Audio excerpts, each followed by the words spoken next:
진짜. 영감탱이가 길바닥에 좌판을 깔아놨네. 이거 안 치워? 우악스러운 고함과 함께 남자의 구둣발이 할머니의 보따리를 걷어찼습니다. 그만해라, 양아치 새끼들아. 인파를 뚫고 나타난 한 여자의 목소리에 모두의 시선이 쏠렸습니다. 어쭈, 아가씨가 뭔데? 이래라 저래라야. 조폭들은 그저 연약한 여자라고 생각했지만 그것이 인생 최대의 실수가 될 줄은 꿈에도 몰랐습니다. 오늘의 사연 시작합니다. 오후 6시 강남역 지하철 2호선은 퇴근하는 인파로 발 디딜 틈이 없었습니다. 이하늘이 막 도착한 열차에 몸을 실었습니다. 숨막히는 인파 속으로 겨우 파고들어 손잡이를 잡은 하늘이 숨을 골랐습니다. 그때였습니다. 아, 진짜. 영감탱이가 길바닥에 좌판을 깔아놨네. 이거 안 치워? 목덜미까지 용 문신이 꿈틀거리는 남자가 객실 구석에 앉은 노인의 보따리를 걷어찼습니다. 보따리에서 콩이며 팥 같은 곡물들이 바닥으로 와르르 쏟아졌습니다. 노인이 파르르 떨리는 손으로 흩어진 물건들을 주우려 다급히 허리를 숙였습니다. 아이고, 죄송합니다. 냄새나게 영감이 여기 전세 냈어? 문신 남자 옆에 있던 동료가 노인의 어깨를 거칠게 밀쳤습니다. 노인이 맥없이 바닥에 털썩 주저앉았습니다. 수많은 승객들이 있었지만 모두 약속이나 한 듯 고개를 돌리거나 스마트폰에 시선을 쳐박았습니다. 형님, 이 영감탱이가 우리 말을 아주 개똥으로 듣는데요? 금목걸이를 번쩍이는 세 번째 남자가 어슬렁거리며 다가섰습니다. 노인의 얼굴이 새하얗게 질려버렸습니다. 제발, 제발 그만들 하시오. 내가 다른 칸으로 얼른 가겠소. 이하늘이 손잡이를 쥔 손에 힘을 주었습니다. 하늘은 굳은 얼굴로 사람들 사이를 헤치고 그들에게 성큼성큼 걸어갔습니다. 어르신, 괜찮으세요? 제가 부축해 드릴게요. 하늘이 노인에게 손을 내밀며 나지막이 물었습니다. 문신 남자가 하늘을 머리부터 발끝까지 훑어보더니 코웃음을 쳤습니다. 어쭈, 이 아가씨는 뭔데? 정의의 사도라도 납셨나? 엮이기 싫으면 곱게 꺼지시지. 2분만 일으켜드리고 갈 겁니다. 하늘이 흔들림 없는 목소리로 대꾸하며 노인의 팔을 잡아 일으켜 세웠습니다. 그 순간 문신 남자가 하늘의 어깨를 잡으려 손을 뻗었습니다. 하늘이 몸을 살짝 틀며 남자의 손목을 낚아챘습니다. 그대로 힘을 주어 비틀어 올리자 우악스러운 비명이 터져 나왔습니다. 으악, 아파. 이거 안 나? 동료 둘이 눈을 번뜩이며 동시에 달려들었습니다. 하늘은 첫 번째 남자를 가볍게 밀어내는 동시에 오른발로 두 번째 남자의 정강이를 정확하게 걷어찼습니다. 세 번째 남자가 휘두르는 주먹을 고개 숙여 피한 하늘이 지체 없이 그의 복부에 무릎을 찍어 올렸습니다. 컥! 눈 깜짝할 사이에 건장한 남자 셋이 바닥에 쓰러져 고통스러운 신음을 흘렸습니다. 그제야 못 본 척하던 승객들이 주섬주섬 휴대폰을 꺼내 영상을 찍기 시작했습니다. 다음 역에서 내려. 일어나. 하늘이 얼음장처럼 차가운 목소리로 명령했습니다. 조폭들이 서로를 부축하며 비틀비틀 일어섰습니다. 열차가 역에 도착하자 하늘이 그들을 짐짝처럼 플랫폼 밖으로 밀어냈습니다. 앞으로 힘없는 어르신들 건드리지 마. 다시 내 눈에 띄면 그땐 이렇게 안 끝나. 닫히는 문틈으로 나직한 경고가 박혔습니다. 열차가 다시 출발하고 객실 안은 언제 소란이 있었냐는 듯 조용해졌습니다. 노인이 하늘의 손을 부여잡고 눈물을 글썽였습니다. 아가씨, 정말 고맙습니다. 은인이십니다, 은인. 별 말씀을요. 어르신, 다치신 곳은 없으세요? 덕분에 괜찮네. 아가씨가 정말 천사 같아. 하늘이 쑥스러운 듯 고개를 살짝 숙였습니다. 옆에서 영상을 찍던 젊은 여성이 흥분을 감추지 못하고 외쳤습니다. 언니, 완전 걸크러쉬. 대박이에요. 이거 영상 좀 올려도 되죠? 이런 건 널리 알려야 해요. 아니요, 그러지 마세요. 하늘이 손사래를 쳤지만 여성은 이미 휴대폰 속 세상에 빠져 있었습니다. 1시간 뒤, 이하늘은 야근을 위해 회사 사무실로 돌아왔습니다. 책상에 앉아 컴퓨터를 켜자 동료가 호들갑을 떨며 다가왔습니다. 이하늘 씨, 대박. 지금 난리 났어. 이거 하늘 씨 아니야? 동료가 내민 휴대폰 화면에 눈을 돌렸습니다. 지하철 참교육여군 조폭 3명 순삭 이라는 자극적인 제목의 영상이 재생되고 있었습니다. 조회수가 벌써 10만을 훌쩍 넘어서고 있었습니다. 이게 뭐예요? 하늘이 저도 모르게 얼굴을 찌푸렸습니다. 댓글 창에는 진짜 여군 출신인가 봐. 포스가 707 특수부대급인데 같은 온갖 추측과 찬사가 쏟아지고 있었습니다. 하늘이 의자에 깊숙이 몸을 기대며 길게 한숨을 내쉬었습니다. 잊고 싶었던 군 시절의 기억이 수면 위로 떠올랐습니다. 귓가에 총성과 폭발음, 동료들의 비명소리가 윙윙대는 것만 같았습니다. 하늘 씨, 어디 안 좋아요? 얼굴이 하얘. 네. 아, 아니에요. 괜찮아요. 저 일 마저 할게요. 하늘이 애써 입꼬리를 올려 미소 지으며 컴퓨터 화면으로 시선을 고정했습니다. 같은 시각 서울 강남경찰서 강력계 사무실 강태준 형사가 모니터를 뚫어버릴 듯이 바라보고 있었습니다. 김 선배님, 이 영상 잠깐만 보시죠. 대화가 낚인 것 같습니다.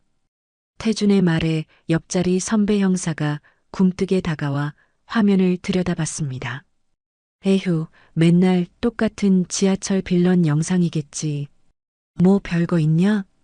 놈들 얼굴이 낯이 익지 않으십니까?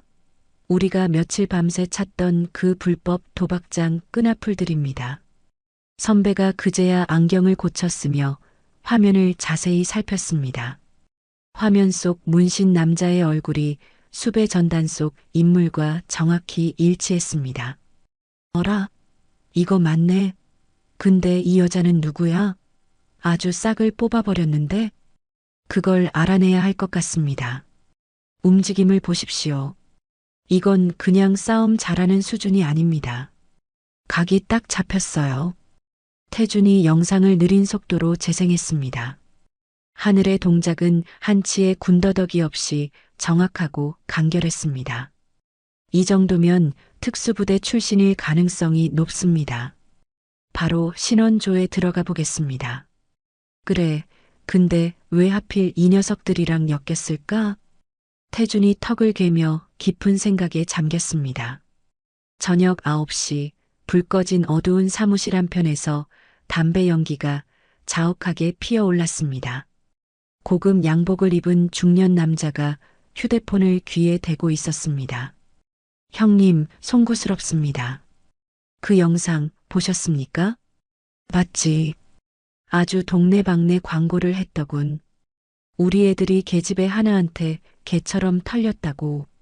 전화기 너머로 들려오는 걸걸한 목소리에는 분노가 서려 있었습니다. 죄송합니다.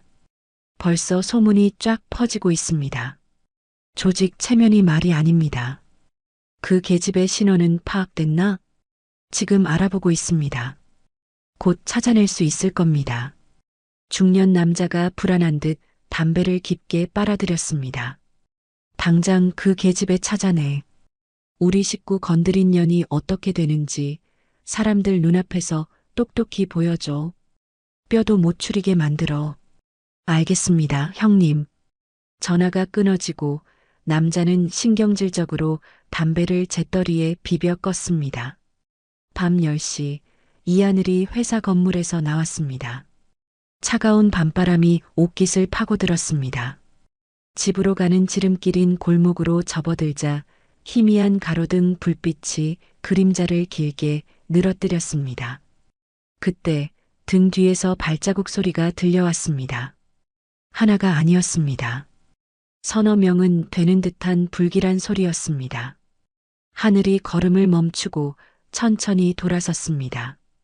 검은 옷을 입은 남자 4명이 음습한 기운을 풍기며 길을 막고 서 있었습니다. 이하늘 씨, 본인 맞으신가? 가장 앞에 선 남자가 비죽거리며 물었습니다. 하늘은 대답 없이 그들을 차갑게 바라볼 뿐이었습니다.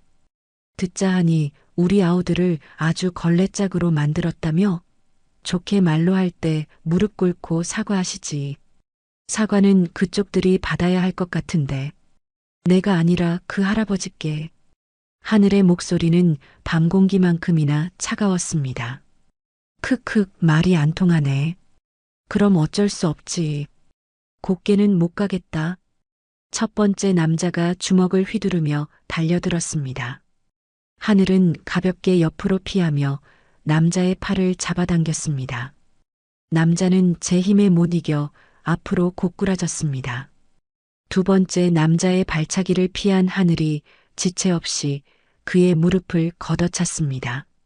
세 번째와 네 번째가 양쪽에서 동시에 덮쳐왔습니다. 하늘이 몸을 낮춰 한 명의 다리를 걸어 넘어뜨리고 나머지 한 명의 목을 팔로 단단히 감아조였습니다.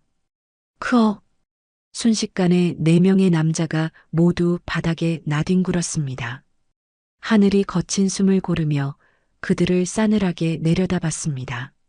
내 놈들 대장한테 똑똑히 전해. 이런 잔챙이들 백날 보내봐야 소용없다고. 다음엔 팔다리 하나는 부러질 줄 알아. 하늘이 차갑게 말을 뱉고 돌아섰습니다. 쓰러진 남자 중 한 명이 고통 속에서 휴대폰을 꺼내 떨리는 손으로 전화를 걸었습니다. 형님, 죄송합니다. 이 여자 보통이 아닙니다. 어둠 속으로 사라지는 하늘의 어깨 위로 깊은 한숨이 내려앉았습니다. 다음 날 오전 10시 이하늘은 시끄러운 사무실 안에서 자신의 컴퓨터 모니터에만 모든 신경을 집중하고 있었습니다. 똑똑, 노크 소리와 함께 낯선 남자가 사무실 안으로 들어섰습니다. 이하늘 씨, 잠시 뵐 수 있겠습니까? 하늘이 고개를 들자 깔끔한 정장 차림의 남자가 경찰 신분증을 꺼내 보였습니다. 강남경찰서 강력계 강태준 형사입니다. 어제 일로 잠시 드릴 말씀이 있습니다. 무슨 일이신지 여기서 말씀하시죠. 주변 동료들의 시선이 쏠리는 것을 느낀 하늘이 딱딱하게 대답했습니다. 태준이 곤란한 듯 주위를 둘러보며 나직이 말했습니다. 어제 지하철에서 있었던 일 때문입니다. 아무래도 따로 이야기하는 게 좋을 것 같습니다. 결국 두 사람은 아무도 없는 회사 옥상으로 올라갔습니다. 세찬 바람이 불어 하늘의 머리카락을 헝클어뜨렸습니다. 어제 제압하신 남자들, 저희가 오랫동안 추적해온 불법 도박 조직의 일원들입니다. 그래요? 전 그냥 시비를 걸어오길래 하늘이 아무것도 몰랐다는 듯 무표정하게 대답했습니다. 태준이 하늘의 얼굴을 유심히 살피며 말을 이었습니다. 정말 모르셨습니까? 보통 솜씨가 아니던데. 혹시 관련 기관에 계셨던 적 있습니까? 과거는 과거일 뿐입니다. 지금은 보시다시피 평범한 회사원이고요. 그 조직, 성격이 아주 악랄합니다. 절대로 그냥 넘어가지 않을 겁니다. 저희에게 협조하시면 신변은 확실히 보호해 드릴 수 있습니다. 하늘이 단호하게 고개를 저었습니다. 도움 같은 거 필요 없습니다. 제 일은 제가 알아서 합니다. 이하늘 씨, 이건 혼자서 해결할 수 있는 문제가 아닙니다. 이미 그들의 표적이 되셨다고요. 그게 제 일이라고 해도 끼어들 생각 없습니다. 신경 꺼주세요. 하늘이 차갑게 말을 끊고 돌아서서 계단으로 향했습니다. 태준이 다급하게 명함을 내밀었습니다. 생각이 바뀌시면 꼭 연락 주십시오. 이건 부탁입니다. 하늘은 그 명함을 받지 않은 채 옥상을 내려갔습니다. 혼자 남은 태준이 허탈하게 한숨을 내쉬었습니다. 오후 2시 하늘이 자주 가던 동네의 작은 식당 할머니네 국밥집에서 찢어지는 비명이 터져 나왔습니다. 아이고, 아이고, 제발 그만들 해요. 험악한 인상의 남자 5명이 식당 안을 쑥대밭으로 만들고 있었습니다. 테이블이 뒤집어지고 그릇 깨지는 소리가 요란하게 울렸습니다. 할망구, 그 눈깔 시퍼런 년 이하늘이라고 알지? 맨날 여기서 국밥 처먹는다며? 덩치 큰 남자가 주인 할아버지의 멱살을 움켜쥐고 흔들었습니다. 할머니가 울면서 남자의 다리에 매달렸습니다. 아이고, 젊은이. 우린 아무것도 몰라요. 제발 가게만은 우리 목숨줄이야. 시끄러워. 그년이 자주 오는 집이 여기라고 똑똑히 들었으니까. 남자가 할아버지를 거칠게 벽으로 밀쳤습니다. 할아버지가 그대로 쓰러지며 탁자 모서리에 머리를 부딪혔습니다. 이마에서 붉은 피가 흘러내렸습니다. 할망구, 그년한테 똑똑히 전해. 한 번만 더 우리 일에 끼어들면 다음엔 이 가게가 아니라 당신들 목숨이 날아갈 거라고. 남자들이 주방 기구까지 모조리 부수고 낄낄대며 나갔습니다. 할머니는 쓰러진 할아버지를 부둥켜 안고 목 놓아 울었습니다. 30분 뒤 하늘이 숨을 헐떡이며 식당으로 뛰어들어왔습니다. 구급차가 막 할아버지를 싣고 사이렌을 울리며 떠나는 중이었습니다. 할머니, 이게 어떻게 된 일이에요? 괜찮으세요? 하늘이 무너진 식당 안에서 망연자실한 할머니의 손을 잡았습니다. 할머니가 눈물로 범벅이 된 얼굴을 들었습니다. 하늘아, 우리 영감 어떡해. 저 때문에 이렇게 된 거죠? 제가 여기 오는 바람에. 하늘의 목소리가 죄책감으로 심하게 떨렸습니다. 하늘은 부서진 식당 안을 둘러보며 피가 나도록 주먹을 꽉 쥐었습니다. 아니야, 하늘아. 내 잘못이 아니야. 저 나쁜 놈들이 잘못한 거지. 할머니가 오히려 하늘의 손등을 토닥였습니다. 그때 강태준 형사가 경찰차와 함께 도착했습니다. 신고받고 출동했습니다. 할머니, 다치신 곳은 없으십니까? 태준이 할머니를 부축하며 묻다가 옆에 서 있는 하늘과 눈이 마주쳤습니다. 이하늘 씨가 왜 여기에? 제가 아는 분들이세요. 태준의 시선이 산산조각난 식당 내부로 향했습니다. 깨진 유리창 위에는 붉은 스프레이로 섬뜩한 X 표시가 그려져 있었습니다. 명백한 보복입니다. 처음부터 이하늘 씨를 노리고 벌인 짓이에요. 알아요. 그런데도 혼자서 다 해결하시겠습니까? 보시다시피 이미 주변 사람들이 다치고 있습니다. 하늘이 아래 집술을 질끈 깨물었습니다. 할머니가 떨리는 손으로 하늘의 팔을 잡았습니다. 하늘아, 너무 위험한 일에 나서지 마. 우리 영감도 그걸 원하지 않을 거야. 할머니, 정말 죄송해요. 저 때문에. 태준이 하늘에게 한 걸음 다가섰습니다. 제 도움이 필요하면 망설이지 말고 연락하세요. 혼자서는 분명히 한계가 있습니다. 하늘이 한참을 망설이다 마침내 작게 고개를 끄덕였습니다. 저녁 7시 하늘이 휴대폰을 꺼내 어딘가로 전화를 걸었습니다. 박진우? 나야, 이하늘. 선배님, 이게 얼마만입니까? 무슨 일이세요? 부탁할 게 있어서. 조직 하나만 조사해 줄 수 있어? 전화 너머로 키보드를 두드리는 소리가 경쾌하게 들렸습니다. 어떤 조직인데요? 선배님이 직접 부탁하실 정도면 보통 놈들은 아닐 텐데. 강남 일대에서 불법 도박장을 운영하는 놈들이야. 어제 나랑 좀 엮였어. 아, 그 지하철 영상 봤습니다. 역시 선배님은 여전하시네요. 딱 보고 알았죠. 걱정 마십시오. 며칠만 주세요. 뼛속까지 탈탈 털어보겠습니다. 고맙다. 너도 조심해서 알아봐. 전화를 끄는 하늘이 어두운 창밖을 바라보며 깊은 생각에 잠겼습니다. 다음 날 저녁 하늘의 휴대폰에 짧은 문자 한 통이 도착했습니다. 오늘 밤 10시 인천 폐공장. 혼자 와. 안 오면 그 국밥집 할망구부터 불타 없어질 줄 알아. 하늘이 문자를 읽고 차가운 숨을 깊게 들이쉬었습니다. 누가 봐도 명백한 함정이었습니다. 하지만 가지 않을 수 없었습니다. 밤 9시 50분 하늘이 낡은 오토바이를 타고 폐공장 앞에 도착했습니다. 거대한 철문이 기분 나쁜 소리를 내며 저절로 열렸습니다. 어둠 속에서 짐승의 것 같은 여러 개의 눈빛이 번뜩였습니다. 용케 혼자 왔네, 독한 년. 굵은 목소리와 함께 공장 안의 모든 조명이 일제히 켜졌습니다. 검은 양복을 입은 남자 열댓 명이 하늘을 빙 둘러싸고 있었습니다. 우리 아우들 얼굴에 똥칠을 해줬으니 그 값은 오늘 내년 목숨으로 받아야겠다. 가운데 선 대머리 남자가 손가락 마디를 꺾으며 위협했습니다. 하늘이 말없이 재킷을 벗어 바닥에 던졌습니다. 헛소리 말고 빨리 끝내자. 첫 번째 남자가 고함을 지르며 달려들었습니다.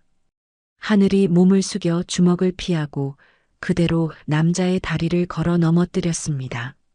쓰러진 남자의 등을 박차고 뛰어올라 뒤따라오던 두 번째 남자의 턱을 발뒤꿈치로 가격했습니다.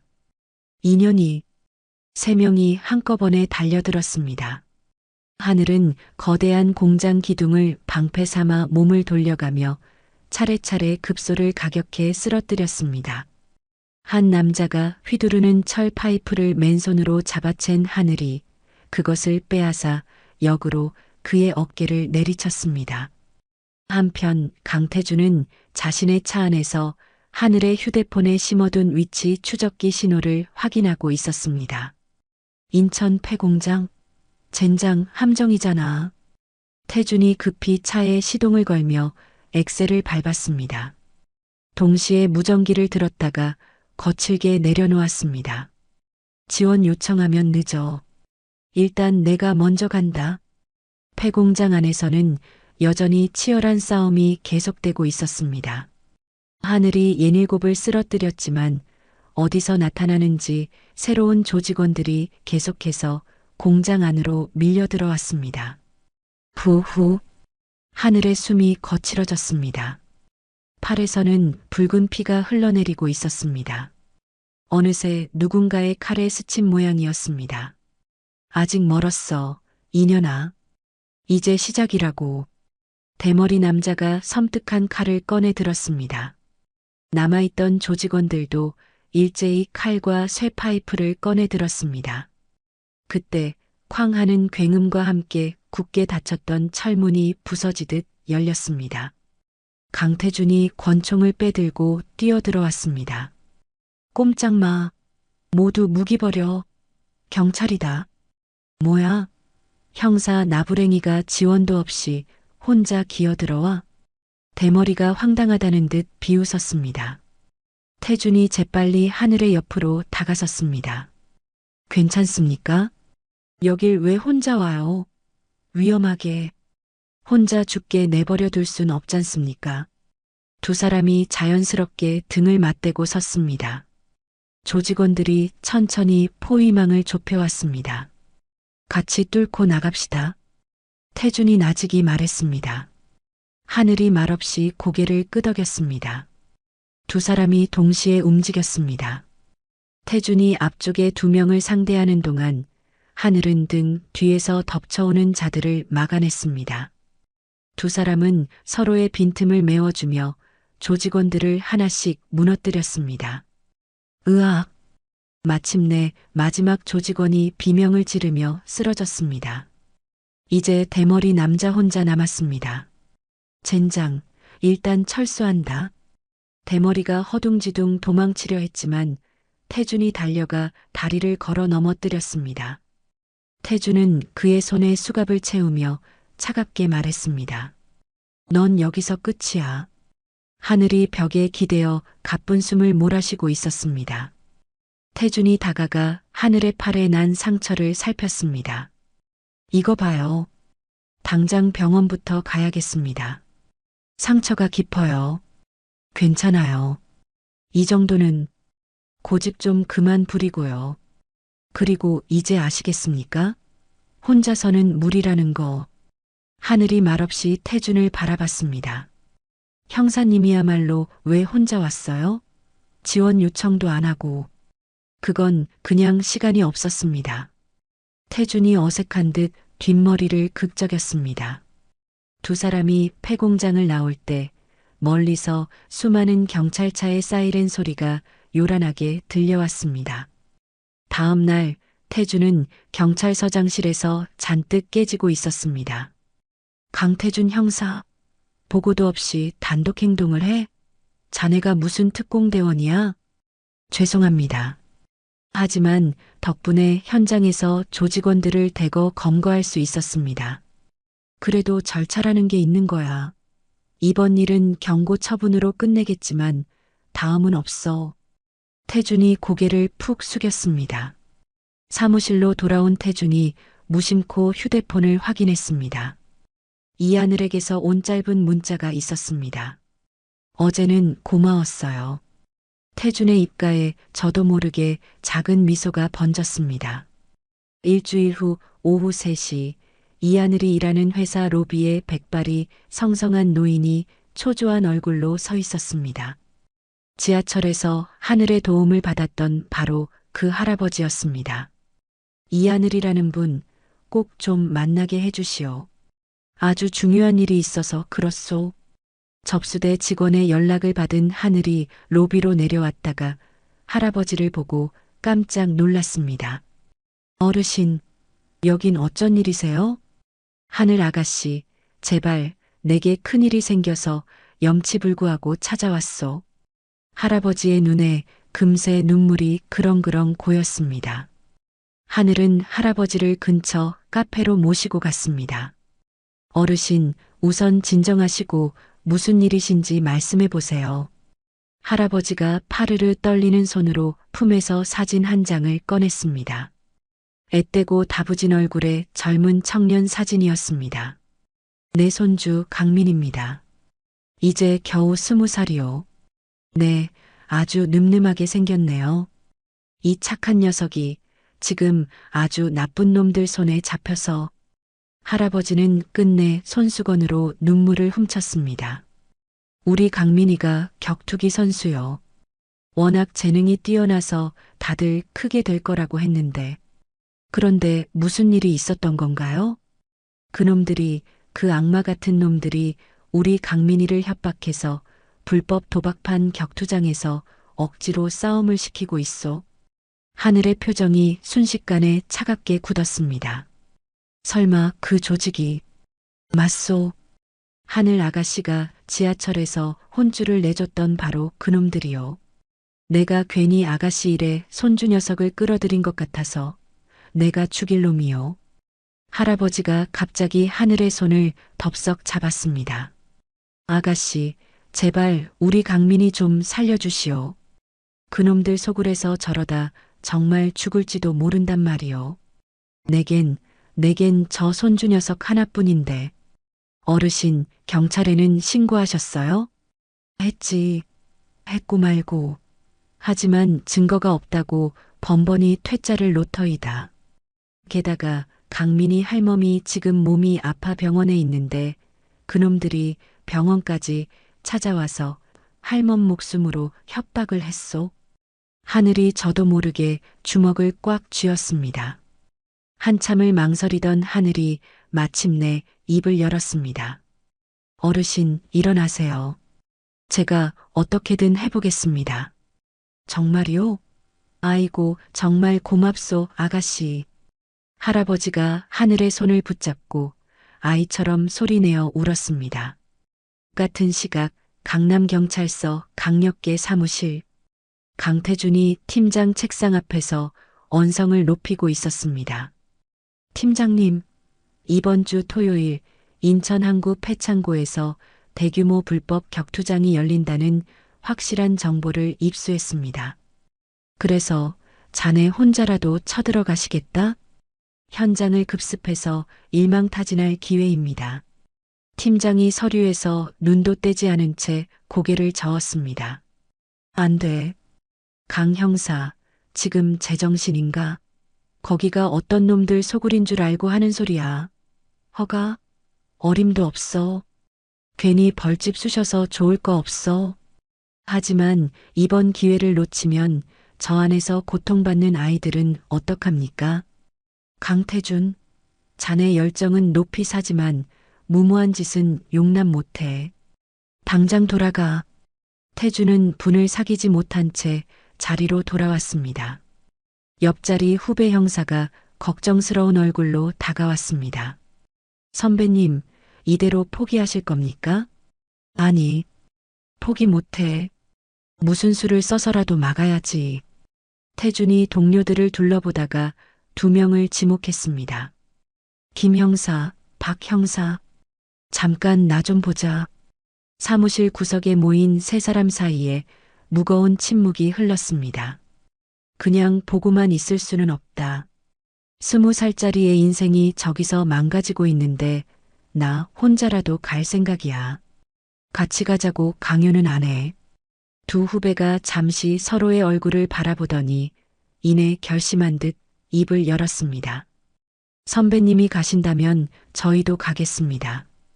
고맙다. 대신 약속해. 절대 무리하지 않는다고. 금요일 저녁 하늘이 집에서 활동하기 편한 검은색 운동복으로 갈아입었습니다. 가방에 필요한 몇 가지 장비들을 챙겨 넣는데 휴대폰이 울렸습니다. 이하늘 씨, 저 강태준입니다. 무슨 일이시죠? 내일 저희가 불법 격투장을 급습할 예정입니다. 혹시 이하늘 씨도 그곳에 가실 생각은 아니시죠? 하늘이 잠시 침묵했습니다. 최강민 군 때문입니까? 어떻게 아셨어요? 오늘 최강민 군 할아버님께서 저를 찾아오셨습니다. 태준이 깊은 한숨을 쉬었습니다. 위험합니다. 민간인이 끼어들 일이 아니에요. 저희 경찰이 처리할 테니 제발. 경찰이 못하는 일 제가 하겠다는 겁니다. 더는 말리지 마세요. 하늘은 그대로 전화를 끊어버렸습니다. 태준이 불안한 표정으로 휴대폰을 내려놓았습니다. 토요일 밤 9시 인천 항구 근처의 낡은 창고 건물 앞으로 값비싼 검은 차들이 속속 도착했습니다. 창고 안에서는 짐승들의 울부짖음 같은 함성이 새어나오고 있었습니다. 태준과 두 명의 형사는 건물 정문 근처 어둠 속에 몸을 숨겼습니다. 정확히 9시 30분에 진입한다. 모두 준비됐나? 네, 선배님. 한편 하늘은 건물 뒤편의 낡은 환풍구 앞에 서 있었습니다. 가방에서 꺼낸 공구로 나사를 풀어 덮개를 열고 좁은 통로 안으로 소리 없이 기어 들어갔습니다. 창고 내부는 피와 땀 그리고 광기로 가득했습니다. 링 위에서는 두 명의 선수가 피투성이가 되어 싸우고 있었고 관중들은 돈다발을 흔들며 악을 쓰고 있었습니다. 죽여. 거기서 끝장내버려. 하늘은 환풍구 틈새로 내부를 살폈습니다. 링 한쪽에 최강민이 초점 없는 눈으로 앉아 있었습니다. 얼굴은 시퍼렇게 멍이 들고 입술은 터져 있었습니다. 2층 VIP 룸에서는 조직의 보스 장동철이 시가를 문 채 경기를 내려다보고 있었습니다. 강민이 저놈, 오늘은 돈값 좀 제대로 해야 할 텐데. 부하가 내민 태블릿 화면에는 병원 침대에 힘없이 누워있는 강민의 할머니가 비치고 있었습니다. 보스, 할머니께서는 저희가 잘 모시고 있습니다. 좋아. 강민이 다음 경기에 올려보내. 곧이어 강민이 비틀거리며 링 위로 올라갔습니다. 상대는 강민보다 머리 하나는 더 큰 거구의 남자였습니다. 시작. 심판의 신호와 함께 경기가 시작됐지만 강민은 제대로 싸울 의지조차 없어 보였습니다. 그때 정문 쪽에서 굉음이 터져 나왔습니다. 경찰이다. 전원 꼼짝 마. 태준과 형사들이 들이닥치자 관중들이 비명을 지르며 흩어지기 시작했습니다. 젠장, 경찰놈들이 어떻게 알고.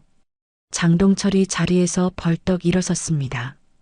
바로 그 순간 하늘이 환풍구에서 뛰어내렸습니다. 하늘은 아수라장이 된 1층을 가로질러 2층으로 단숨에 뛰어 올라갔습니다. VIP 룸의 문을 발로 차고 들어가자 장동철이 소리쳤습니다. 어떤 년이야? 하늘은 대답 대신 달려들어 장동철의 손목을 꺾었습니다. 그 태블릿 내려놔. 이 미친년이. 장동철이 주먹을 휘둘렀지만 하늘은 가볍게 피하며 그의 복부를 정확히 가격했습니다. 장동철이 쓰러지며 태블릿을 놓치자 부하 2명이 달려들었습니다. 하늘은 옆에 있던 의자를 집어들어 한 명을 후려치고 다른 한 명의 목을 팔꿈치로 찍어내렸습니다. 크! 바닥에 쓰러졌던 장동철이 칼을 꺼내 들고 달려들었습니다. 오늘 여기서 내년 제삿날이다. 하늘이 옆으로 몸을 날리며 장동철의 손목을 잡아 비틀자 칼이 바닥으로 떨어졌습니다. 하늘은 그대로 장동철을 바닥에 찍어 눌렀습니다. 1층에서는 태준이 조직원들과 사투를 벌이고 있었습니다. 김 형사는 출입구 막아. 박 형사는 나랑 같이 지원해. 네, 알겠습니다. 링 위에 멍하니 서 있던 강민에게 태준이 다가가 외쳤습니다. 최강민 씨, 정신 차려요. 이제 안전합니다. 그때 2층에서 하늘이 수갑을 찬 장동철을 머리채 잡듯 끌고 내려왔습니다. 강 형사님, 이놈이 보스입니다. 협박 영상이랑 승부조작 장부가 든 증거도 확보했습니다. 태준이 태블릿을 확인하고는 안도의 한숨을 내쉬었습니다. 완벽합니다. 이걸로 저놈들 전부 끝났습니다. 바닥에 내팽개쳐진 장동철이 피를 뱉으며 악을 썼습니다. 끝? 크하. 이걸로 끝날 것 같아? 우리 어르신이 누군지 알면 너희들은 그 자리에서 오줌을 지릴걸. 백송재단, 들어는 봤나? 태준과 하늘의 얼굴에 당혹감이 스쳤습니다. 백송재단은 국내 최대의 자선사업 재단이었습니다. 곧이어 경찰 지원 부대가 도착해 조직원들을 모두 연행했습니다. 강민이 망설이다가 하늘에게 다가왔습니다. 누나가 저 때문에 여기까지 온 거예요? 네, 할아버지가 부탁하셨어. 할아버지가. 강민의 눈에 뜨거운 눈물이 맺혔습니다. 새벽 2시 경찰서 앞에서 초조하게 기다리던 할아버지가 강민을 발견하고 달려와 부둥켜 안았습니다. 강민아, 내 새끼 괜찮으냐? 다친 데는 없고? 할아버지, 죄송해요. 제가 다 잘못했어요. 아니다, 아니야. 이제 다 끝났다. 무사히 돌아왔으면 됐어. 할아버지가 눈물을 닦고는 하늘에게 깊이 고개를 숙였습니다. 하늘 아가씨, 이 은혜를 어찌 갚아야 할지. 괜찮습니다, 어르신. 이제 강민군과 잘 지내세요. 할아버지가 무언가 결심한 듯 조심스럽게 입을 열었습니다. 아가씨, 염치 없는 부탁인 거 알지만 한 가지만 더 들어줄 수 있겠소? 네.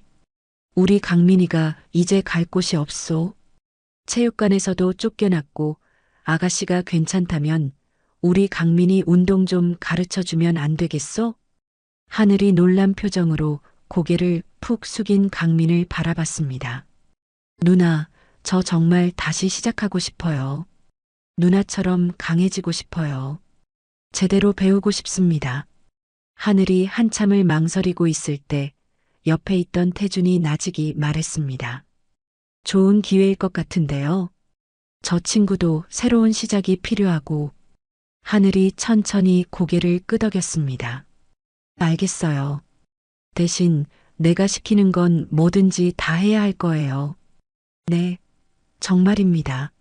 뭐든지 다 하겠습니다. 강민의 얼굴에 오랜만에 환한 웃음이 피어났습니다. 할아버지가 다시 한번 하늘의 손을 꼭 잡았습니다. 고맙소, 정말 고맙소, 아가씨. 새벽 공기는 차가웠지만 네 사람의 마음은 그 어느 때보다 따뜻했습니다. 다음 주 월요일 새벽 6시 이하늘이 삐걱거리는 낡은 체육관 문을 열었습니다. 퀴퀴한 땀과 먼지 냄새가 코를 찔렀습니다. 링 위에는 최강민이 팔짱을 낀 채 못마땅한 얼굴로 하늘을 내려다보고 있었습니다. 이야, 코치님이란 분이 지각하는 겁니까? 첫날부터 이러시면 곤란한데. 5시 55분이다. 그리고 앞으로 한 번만 더 누나라고 부르면 훈련 2배야. 코치님이라고 불러. 그거나. 누나가 더 편한데. 하늘은 대꾸 없이 가방을 내려놓으며 강민을 쏘아봤습니다. 첫날부터 말대꾸라. 좋아. 팔굽혀펴기 100개, 지금부터 실시. 네. 장난하세요? 저 선수거든요. 선수인데 기초 체력이 그 모양이었나? 당장 시작해. 못하겠으면 집에 가든가. 강민이 투덜거리며 마지못해 바닥에 엎드렸습니다. 하지만 거친 숨을 몰아쉬며 50개를 넘기자 팔이 부들부들 떨리기 시작했습니다. 뭐야, 벌써 끝이야? 실망인데. 말이 쉽지. 코치님은 할 수 있어요? 하늘은 아무 말 없이 강민 옆에 엎드려 가벼운 몸짓으로 팔굽혀펴기를 시작했습니다. 흐트러짐 없는 자세로 단숨에 100개를 끝내고 일어섰지만 숨소리 하나 거칠어지지 않았습니다. 강민이 넋이 나간 얼굴로 하늘을 쳐다봤습니다. 헉, 말도 안 돼, 어떡해. 707 특임대. 거기선 이게 준비운동이야. 이제 코치라고 부를 마음이 좀 생겼나? 강민의 눈이 경이로움으로 동그랗게 커졌습니다. 진짜 특수부대 출신이었어요? 그래. 이제 잡담 그만하고 마저 채워. 아직 50개 남았다. 일주일이 흘렀습니다. 매일 새벽 하늘과 강민의 혹독한 훈련은 계속되었습니다. 오늘은 멘탈 훈련이다. 눈 감고 편하게 앉아. 코치님, 또 무슨 이상한 거 시키려는 거 아니죠? 조용. 코로 깊게 들이쉬고 입으로 천천히 뱉어. 그리고 생각해봐. 넌 왜 싸우는 거지? 강민이 마지못해 눈을 감았습니다. 돈 때문에? 아니면 그냥 이기고 싶어서? 내 할머니, 할아버지 얼굴을 떠올려봐. 두 분이 너한테 진짜 원하는 게 뭘까? 강민의 미간이 미세하게 찌푸려졌습니다. 두 분은 그냥 제가 행복하게 살길 바라실 거예요. 그래, 바로 그거야. 널 쓰러뜨리려는 상대를 위해서가 아니라 널 사랑하는 사람들을 위해서 싸우는 거야. 그게 진짜 강한 거다. 훈련이 끝난 뒤 강민이 물을 마시며 조심스럽게 물었습니다. 코치님, 저 정말 잘할 수 있을까요? 다시 예전처럼. 내 하기 나름이야. 나는 내가 길을 잃지 않게 옆에서 잡아줄 뿐이지. 근데 왜 저한테 이렇게까지 잘해주세요? 하늘이 낡은 창문 너머 어딘가를 바라보며 나직이 말했습니다. 나도 너처럼 바닥까지 떨어졌던 때가 있었어. 그때 누가 손을 잡아주지 않았다면 지금의 나는 없었을 거야. 그 빚, 이제 갚아야지.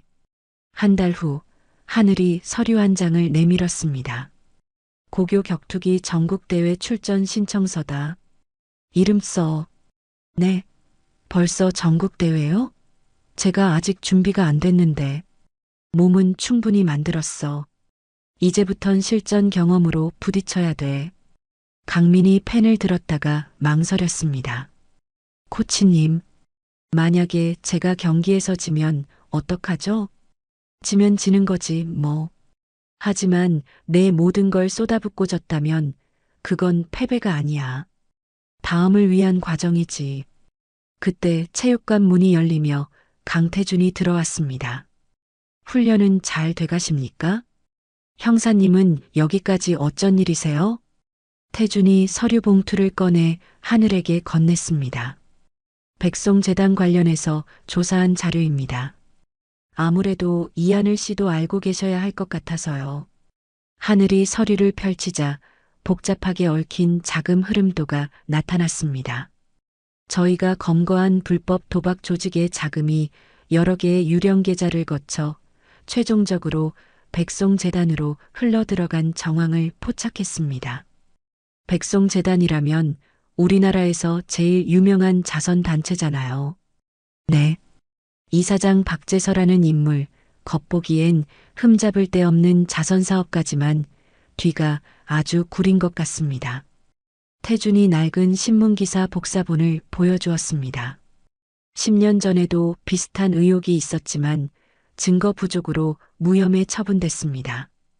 결국 그놈들이 승부조작으로 더러운 돈을 모아서 재단을 통해 깨끗한 돈으로 세탁하고 있었던 거군요. 마침내 지역 예선전 날이 밝았습니다. 경기장은 사람들로 가득 찼습니다. 우리 강민이 힘내라. 관중석에는 할아버지와 할머니가 떨리는 목소리로 응원하고 있었습니다. 하늘이 링에 오르기 직전인 강민의 어깨를 두드렸습니다. 긴장 풀고 연습한 대로만 해. 넌 이미 충분히 강해. 네, 코치님. 강민이 링 위로 올라섰습니다. 상대는 강민보다 경험이 월등히 많은 노련한 선수였습니다. 1라운드, 강민은 하늘이 가르쳐준 대로 빠른 스텝으로 상대를 교란시키며 정확한 잽을 날렸습니다. 2라운드, 상대의 거친 반격에 강민은 침착하게 가드를 올리며 빈틈을 노렸습니다. 마침내 3라운드, 상대가 지쳐 큰 동작을 휘두르는 순간 강민의 어퍼컷이 상대의 턱에 폭발하듯 꽂혔습니다. 상대가 휘청거리며 쓰러졌습니다. 승자 최강민. 심판이 강민의 손을 번쩍 들어 올렸습니다. 경기가 끝난 뒤 말끔한 양복을 입은 남자가 강민에게 다가왔습니다. 최강민 선수, 정말 멋진 경기였습니다. G&S 에이전시의 김 대표라고 합니다. 김 대표가 반짝이는 명함을 내밀었습니다. 저희가 최 선수의 재능을 높이 사서 후원을 하고 싶은데 잠시 이야기 좀 나눌 수 있겠습니까? 후원이요? 네. 월 500만 원의 훈련비 지원, 그 외 비용 전액 지원. 전국대회 우승 시 거액의 보너스까지 지급해 드립니다. 강민의 눈이 휘둥그레졌습니다. 그렇게 좋은 조건을요? 물론입니다. 저희는 최 선수 같은 보석을 알아보는 눈이 있거든요. 김 대표는 기다렸다는 듯 계약서를 꺼냈습니다. 하늘이 계약서를 받아들고 꼼꼼하게 읽어 내려갔습니다. 깨알 같은 글씨로 쓰인 조항들 사이로 유독 눈에 띄는 문구가 있었습니다. 잠깐만요. 에이전시가 지정하는 모든 경기에 선수는 의무적으로 출전해야 한다. 이 조항은 뭐죠? 아, 그거요? 그냥 형식적인 겁니다. 신경 쓰실 필요 없어요. 그리고 경기의 결과 및 과정에 대한 모든 권리는 에이전시가 관리한다. 이건 또 무슨 뜻입니까? 김 대표의 얼굴에서 미소가 순식간에 사라졌습니다. 그건 그냥 매니지먼트 차원에서 효율적인 관리를 위해 이런 노예 계약서에 도장 찍을 생각 없습니다. 다시는 내 선수 앞에 나타나지 마시죠. 하늘이 계약서를 반으로 접어 김 대표의 가슴팍에 던져주고 강민의 팔을 잡아 끌었습니다. 강민아, 가자. 그날 밤 하늘은 박진우에게 전화를 걸었습니다. 진우야, G&S 에이전시라는 곳 좀 알아봐줘. 다음 날 진우에게서 연락이 왔습니다. 선배님 찾았습니다. G&S 에이전시 서류상 대표는 다른 사람이지만 실질적인 자금줄은 백송재단입니다. 한편 경찰서에서 밤샘 수사를 하던 강태준은 박재서 이사장의 낡은 신문 기사를 뚫어져라 보고 있었습니다. 어려운 유년 시절 극복하고 자수성가한 사업가 박재서, 보육원 출신. 그런데 이상하리만큼 가족관계 기록이 전혀 없어. 태준은 박재서라는 인물 뒤에 거대한 비밀이 숨겨져 있음을 직감했습니다. 다시 체육관, 하늘이 무거운 표정으로 샌드백을 치고 있는 강민에게 다가갔습니다. 그 계약 많이 아쉽지? 솔직히요, 할머니 병원비 생각도 나고 잠깐 혹하기는 했어요. 그건 기회가 아니라 함정이야. 널 다시 그 더러운 도박판으로 끌어들이려는 놈들의 수법이라고. 코치님은 어떻게 그렇게 확신하세요? 하늘이 샌드백을 치던 강민의 손을 붙잡았습니다. 걱정하지 마. 내가 반드시 널 지킬게. 약속한다. 다음 날 오후 이하늘은 강남의 화려한 고층 빌딩에 위치한 G&S 에이전시를 찾아갔습니다. 번쩍이는 자동 유리문이 열리자 깔끔한 정장을 입은 직원이 다가왔습니다. 무슨 일로 오셨습니까? 김 대표 만나러 왔습니다. 최강민 선수 코치입니다. 잠시 후 어제와는 달리 딱딱하게 굳은 얼굴의 김 대표가 나타났습니다. 그의 뒤에는 처음 보는 남자 둘이 그림자처럼 서 있었습니다. 다시 오실 줄 알았습니다.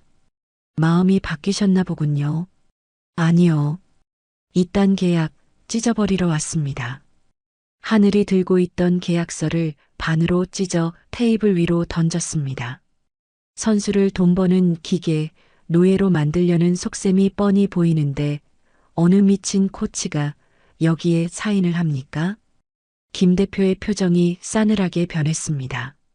후회하실 텐데요. 그때 뒤에 서 있던 남자 중 하나가 앞으로 나섰습니다. 처음 뵙겠습니다. 이하늘 씨. 저는 백송재단의 사무국장입니다. 백송재단 사람이 여긴 어쩐 일로? G&S는 저희 재단이 운영하는 자회사입니다. 본론부터 말씀드리죠. 최강민 선수의 과거 아주 흥미롭더군요. 사무국장이 서류철을 꺼내 펼쳤습니다. 불법 도박 격투장에서 선수로 뛴 기록이 아주 상세하게 남아 있습니다. 이게 언론에 공개되면 최강민 선수는 영구제명입니다. 그건 협박을 당해서 어쩔 수 없이. 과연 그 말을 누가 믿어줄까요? 증거도 없이 말입니다. 하늘이 분노로 떨리는 주먹을 꽉 쥐었습니다. 정말 비열하시군요. 이하늘 씨, 이건 자선 사업이 아닙니다. 비즈니스죠. 이 서류에 사인 하나면 최강민 선수의 어두운 과거는 없던 일이 되는 거고, 거절하신다면 글쎄요. 요즘 기자들 먹잇감 찾느라 혈안이던데. 그딴 더러운 동아줄 잡을 생각 없습니다. 우리 힘으로 증명해 보일 테니 어디 한번 마음대로 해보시죠. 하늘은 차갑게 말을 뱉고 뒤돌아섰습니다. 사무국장이 나가는 하늘의 뒷모습을 보며 나직이 말했습니다. 김 대표, 이사장님께 보고 올려. 이제 이사장님께서 직접 나서셔야 할 것 같다고. 이틀 후 오전, 낡은 체육관 앞에 검은색 벤츠 한 대가 소리 없이 멈춰 섰습니다. 차문이 열리고 품이 있는 중년 남자가 온화한 미소를 지으며 내렸습니다. 백송재단의 이사장 박재서였습니다. 반갑습니다. 이하늘 코치님이시죠? 박재서가 먼저 손을 내밀었습니다. 백송재단의 박재서라고 합니다. 결례를 무릅쓰고 직접 찾아왔습니다. 훈련을 하던 강민이 놀란 얼굴로 달려나왔습니다. 이사장님께서 여길 어떻게? 최강민 선수를 꼭 한번 만나보고 싶었습니다. 그리고 정식으로 사과를 드리고 싶어서요. 박재서가 하늘과 강민을 향해 깊이 고개를 숙였습니다. 저희 직원들이 두 분께 큰 무례를 저질렀습니다. 전부 제 불찰입니다. 진심으로 사과드립니다.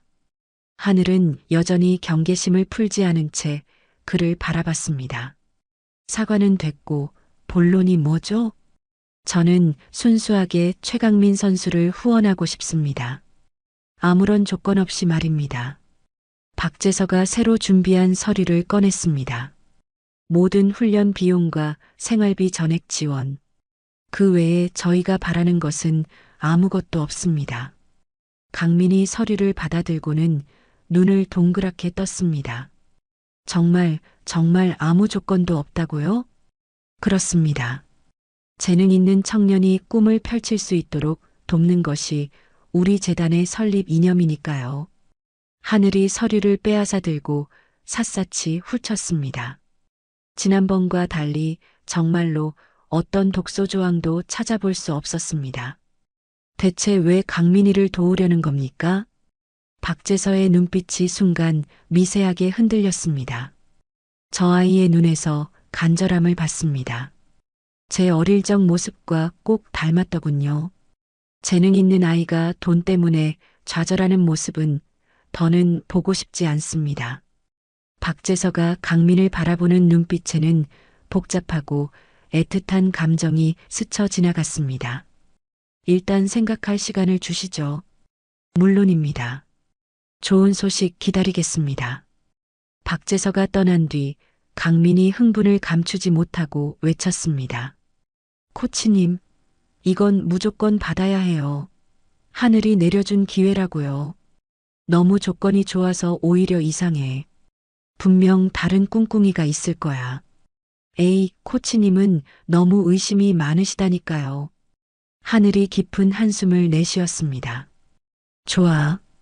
일단 받아보자.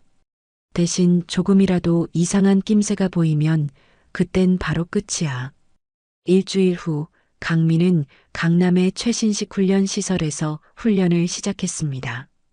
전국대회 본선 첫 경기, 상대 선수가 경기 직전 갑자기 기권을 선언했습니다. 급성 위장염이라고 했습니다. 두 번째 경기, 상대는 1라운드가 끝나기도 전에 어이없는 실수로 무너졌습니다. 세 번째 경기도 마찬가지였습니다. 상대 선수는 제대로 싸워볼 생각도 없이 져주는 듯한 느낌이었습니다. 연승을 거듭했지만 강민의 얼굴은 어두워져만 갔습니다. 경기 후 하늘이 박재서를 찾아갔습니다. 이사장님, 지금 이게 무슨 짓입니까? 코치님, 무슨 말씀이신지 모르겠군요. 승부 조작? 지금 제정신이세요? 상대 선수들이 일부러 져주고 있잖아요. 박재서는 여전히 온화한 미소를 잃지 않았습니다. 증거라도 있습니까? 그저 우리 강민 군의 실력이 월등해서 그런 것 아닐까요? 이사장님, 이하늘 코치님, 제가 하는 일에 더는 간섭하지 마시죠. 박재서의 목소리가 얼음장처럼 차갑게 변했습니다. 강민 군을 챔피언으로 만들어주기만 하면 되는 것 아닙니까? 조용히 따라오시기만 하면 됩니다. 이건 강민이를 위한 길이 아니에요. 이건 그 아이를 2번 죽이는 짓이라고요. 아니, 이게 바로 강민 군을 위한 최선의 길입니다. 당신 같은 사람은 이해 못할 겁니다. 박재선은 그 말만 남긴 채 차갑게 돌아섰습니다. 그날 저녁 텅 빈 체육관에서 하늘이 강민을 기다렸습니다. 강민이 들어서자마자 하늘이 무겁게 입을 열었습니다. 강민아, 내 경기들 전부 조작된 거였어. 네. 박재서가 상대 선수들을 돈으로 매수한 거야. 넌 처음부터 이기도록 정해져 있었던 거고. 강민의 얼굴이 새하얗게 질렸습니다. 그럼 내가 이긴 게 전부 다 가짜란 말이에요? 그래. 강민이 그 자리에 주저앉았습니다. 그럼 난 뭐예요? 내가 새벽마다 일어나서 피땀 흘린 건 다 쇼였다는 거네. 난 그냥 꼭두각시 인형이었던 거야. 강민의 눈에서 뜨거운 눈물이 뚝뚝 떨어졌습니다. 다 그만둘 거예요. 이런 더러운 판에서 더는 못 있겠어요. 강민은 그대로 체육관을 뛰쳐나갔습니다. 하늘은 밤늦도록 강민을 찾아 헤맸습니다. 어두운 한강공원 벤치에 망연자실한 채 앉아있는 강민을 발견했습니다. 강민아, 저리 가요. 그냥 혼자 있고 싶으니까. 하늘이 말없이 강민의 옆에 앉았습니다. 내 기분 알아. 나도 믿었던 사람에게 전부를 배신당한 적이 있었으니까. 코치님도요? 군대에서 목숨을 걸고 따랐던 상관이 나를 버렸어. 그때 정말 모든 걸 포기하고 싶었지. 강민이 고개를 들어 하늘을 바라봤습니다. 그런데 어떻게 다시 일어나셨어요? 어떤 분이 그러더군. 넘어진 건 내 잘못이 아니라고. 중요한 건 다시 일어서는 용기라고. 하늘이 강민의 어깨에 손을 올렸습니다. 강민아, 일어나. 저놈들이 내 노력을 더럽혔다고 해서 내 자신이 더러워지는 건 아니야. 결승전 링 위에서 증명해 보여. 내 주먹이 진짜라는 걸. 박재서, 그리고 세상 모두에게. 결승전 전날 밤 11시 하늘이 백송재단 건물 앞에 섰습니다. 잠복해 있던 강태준이 차에서 내렸습니다. 정말 혼자 들어가시겠습니까? 너무 위험합니다. 승부 조작 증거를 찾아야 해요. 내일 결승전이 열리기 전에. 그럼 저도 같이. 아니요. 형사님은 밖에서 망을 봐주세요. 무슨 일 생기면 바로 연락하겠습니다. 하늘은 건물 뒤편의 어둠 속으로 사라졌습니다. 비상계단을 통해 꼭대기층 이사장실에 잠입한 하늘은 책상 뒤 그림을 들어 올렸습니다. 숨겨져 있던 금고가 나타났습니다. 하늘은 능숙하게 전자잠금 장치를 해제하고 문을 열었습니다. 안에는 승부조작 관련 장부들이 들어 있었습니다. 그런데 그 아래 낡은 사진첩 하나가 눈에 띄었습니다. 호기심에 사진첩을 펼쳐본 하늘은 저도 모르게 숨을 멈췄습니다. 빛바랜 사진 속 앳된 얼굴의 젊은 여성이 웃고 있었습니다. 강민의 할머니였습니다. 사진 뒤편에는 서툰 글씨가 적혀 있었습니다. 누나, 보고 싶어. 동생 재서가. 박재서가 강민이 할머니의 동생이라고? 하늘이 급하게 서류와 사진들을 휴대폰으로 찍기 시작했습니다. 그때 복도에서 발자국 소리가 들렸습니다. 거기 누구야? 경비원이었습니다. 하늘은 재빨리 창문을 열고 와이어를 이용해 밖으로 뛰어내렸습니다. 아래에서 대기하던 태준의 차에 뛰어들며 외쳤습니다. 밟아요. 빨리. 차가 급출발했습니다. 하늘이 거친 숨을 몰아쉬었습니다. 대체 뭘 찾았기에 이렇게. 찾았어요. 박재서의 비밀. 강 형사님, 놀라지 마세요. 박재서는 강민이 할머니의 어릴 적 헤어진 동생이었어요. 태준이 너무 놀라 급정거하며 소리쳤습니다. 네, 그게 무슨 말입니까? 결승전 당일 오후 2시 시끄러운 함성이 들려오는 대기실 안에서 이하늘이 최강민의 어깨를 단단히 붙잡았습니다. 강민아, 오늘 저 링은 내가 진짜 선수라는 걸 증명하는 무대야. 다른 건 다 잊어. 코치님, 솔직히 너무 떨립니다. 당연한 거야. 심장이 뛴다는 건 내가 살아있다는 증거니까. 그 떨림을 즐겨. 하늘이 강민의 눈을 똑바로 바라봤습니다. 박재서가 무슨 짓을 하든 심판이 무슨 장난을 치든 너는 오직 정정당당하게 내 주먹만 믿고 싸우는 거야. 알았어? 네, 코치님. 박재서가 돈으로 링을 샀을지는 몰라도 내 땀과 노력까지 살 수는 없어. 오늘 저 링 위에서 증명해. 돈보다 강한 게 뭔지. 강민이 결심한 듯 깊게 숨을 들이쉬었습니다.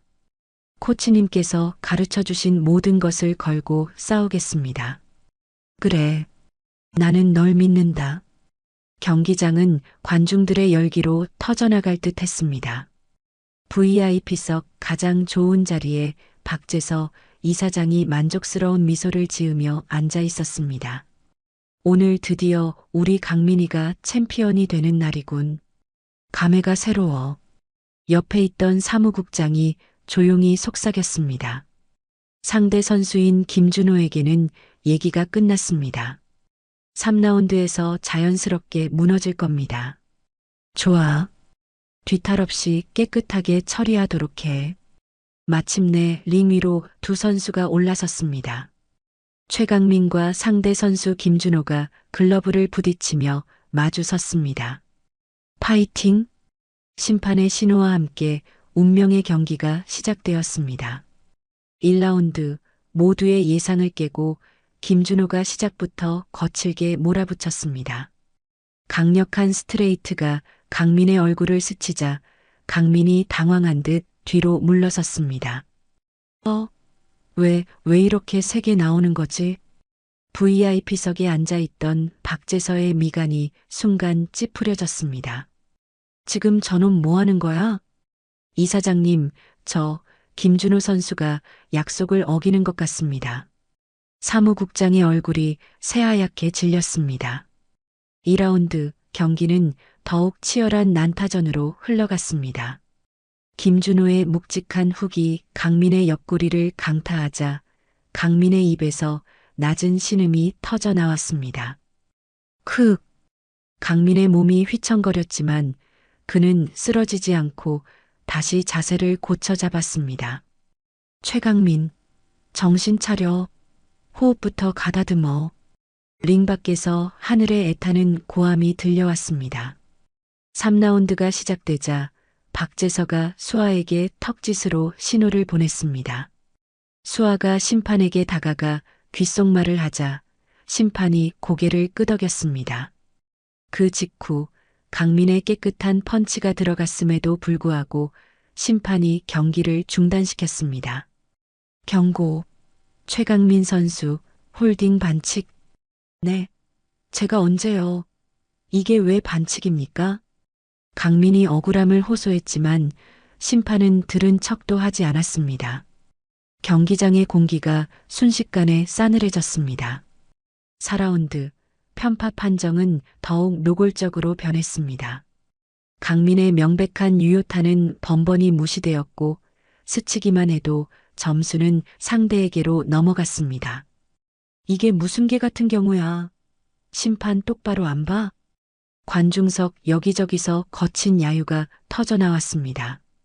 마지막 5라운드 강민은 점수에서 크게 뒤진 채 코너에 몰렸습니다. 그때 흐릿해지는 강민의 눈앞으로 하늘과 함께 땀 흘렸던 지난 날들이 주마등처럼 스쳐 지나갔습니다. 넌 할 수 있어. 내가 믿어. 하늘의 목소리가 귓가에 울리는 듯 했습니다. 강민은 마지막 남은 힘을 쥐어짜내며 이를 악물었습니다. 김준호가 승리를 확신하며 들어오는 순간 강민이 지면을 박차고 돌진했습니다. 완벽한 타이밍에 터져나온 어퍼컷이 김준호의 턱에 장렬했습니다. 쿵! 거대한 김준호의 몸이 그대로 링 바닥에 쓰러졌습니다. 경기장에 잠시 정적이 흘렀습니다. 심판이 당황하며 카운트를 세기 시작했습니다. 하나, 둘, 셋. 박재서가 자리에서 벌떡 일어났습니다. 이럴 수가. 8, 9, 10. 경기 끝. 심판이 마침내 강민의 손을 번쩍 들어 올렸습니다. 최종 우승자 최강민.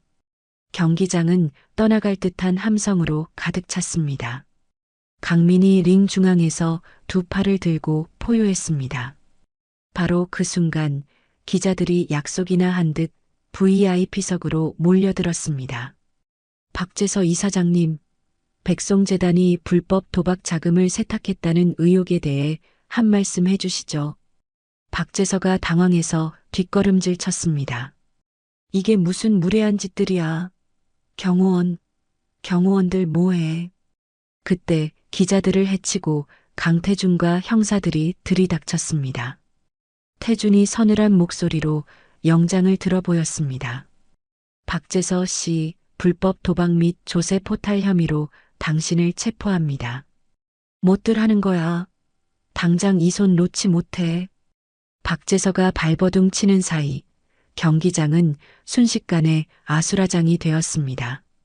박재서는 경호원들의 도움으로 잠시 포위망을 뚫고 복도로 뛰쳐나갔습니다.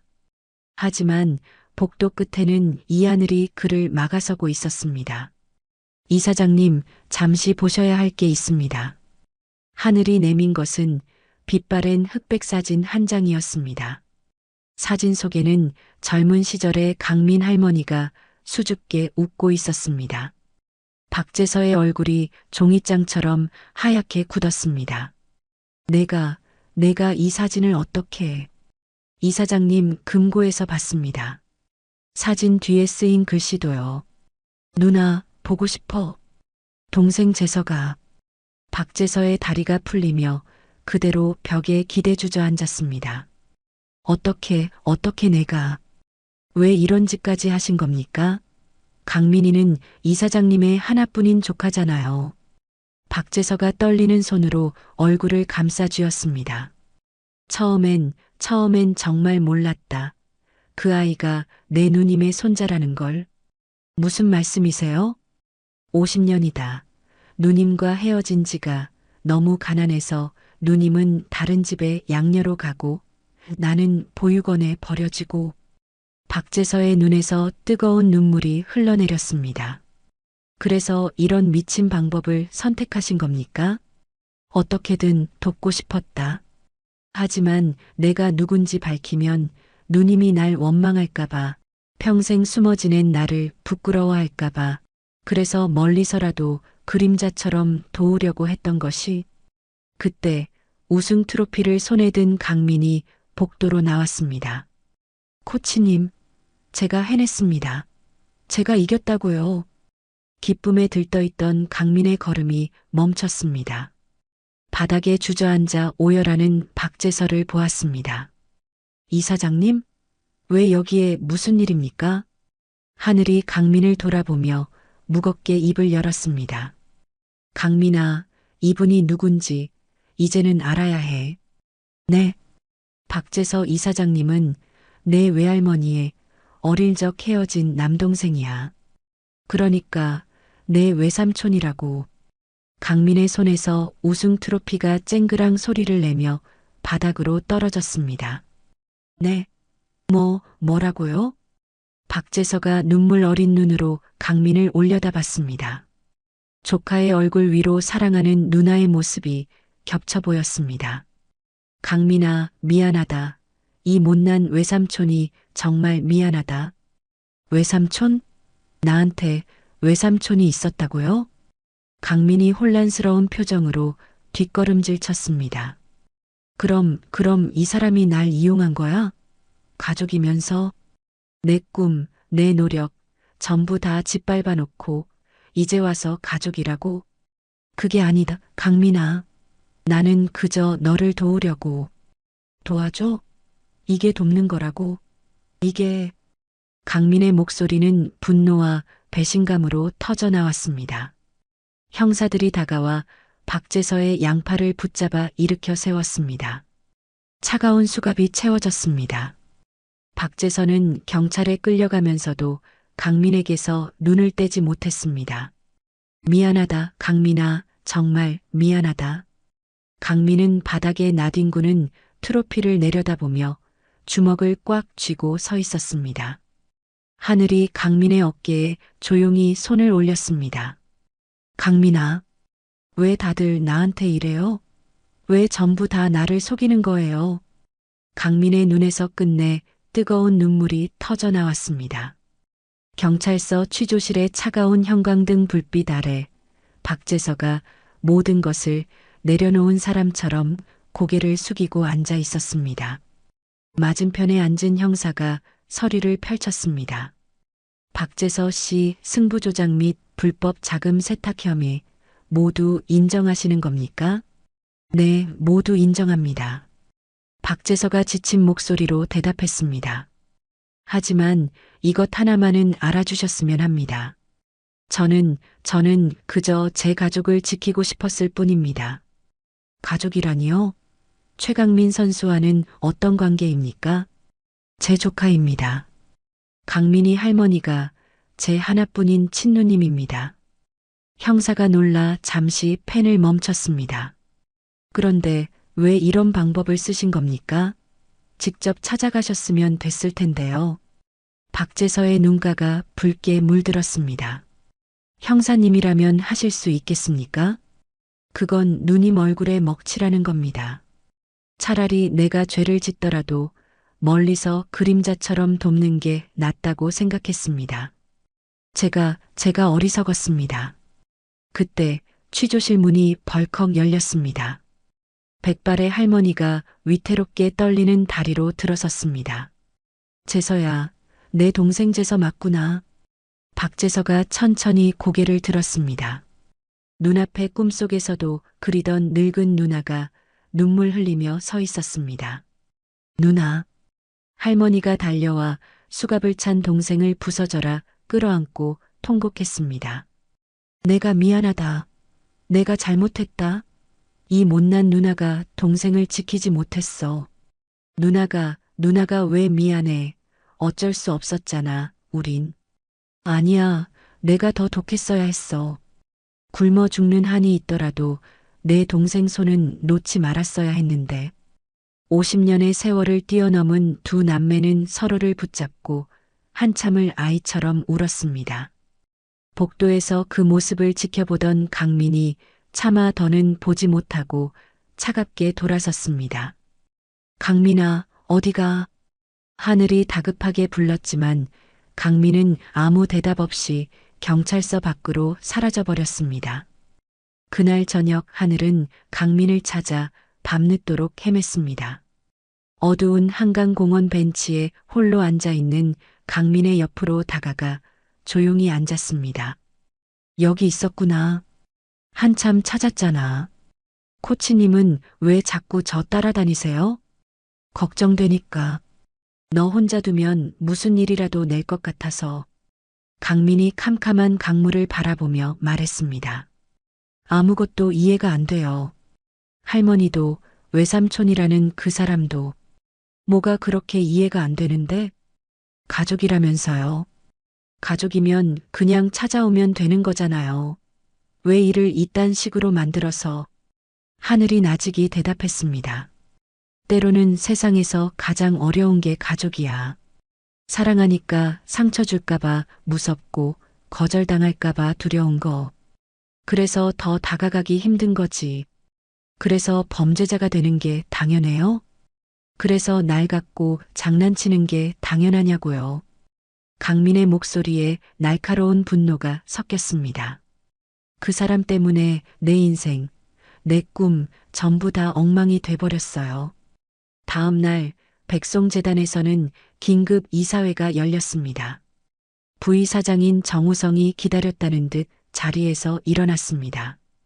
박재서 이사장의 끔찍한 범죄가 만천하에 드러난 이상 우리 재단은 새로운 출발을 해야 합니다.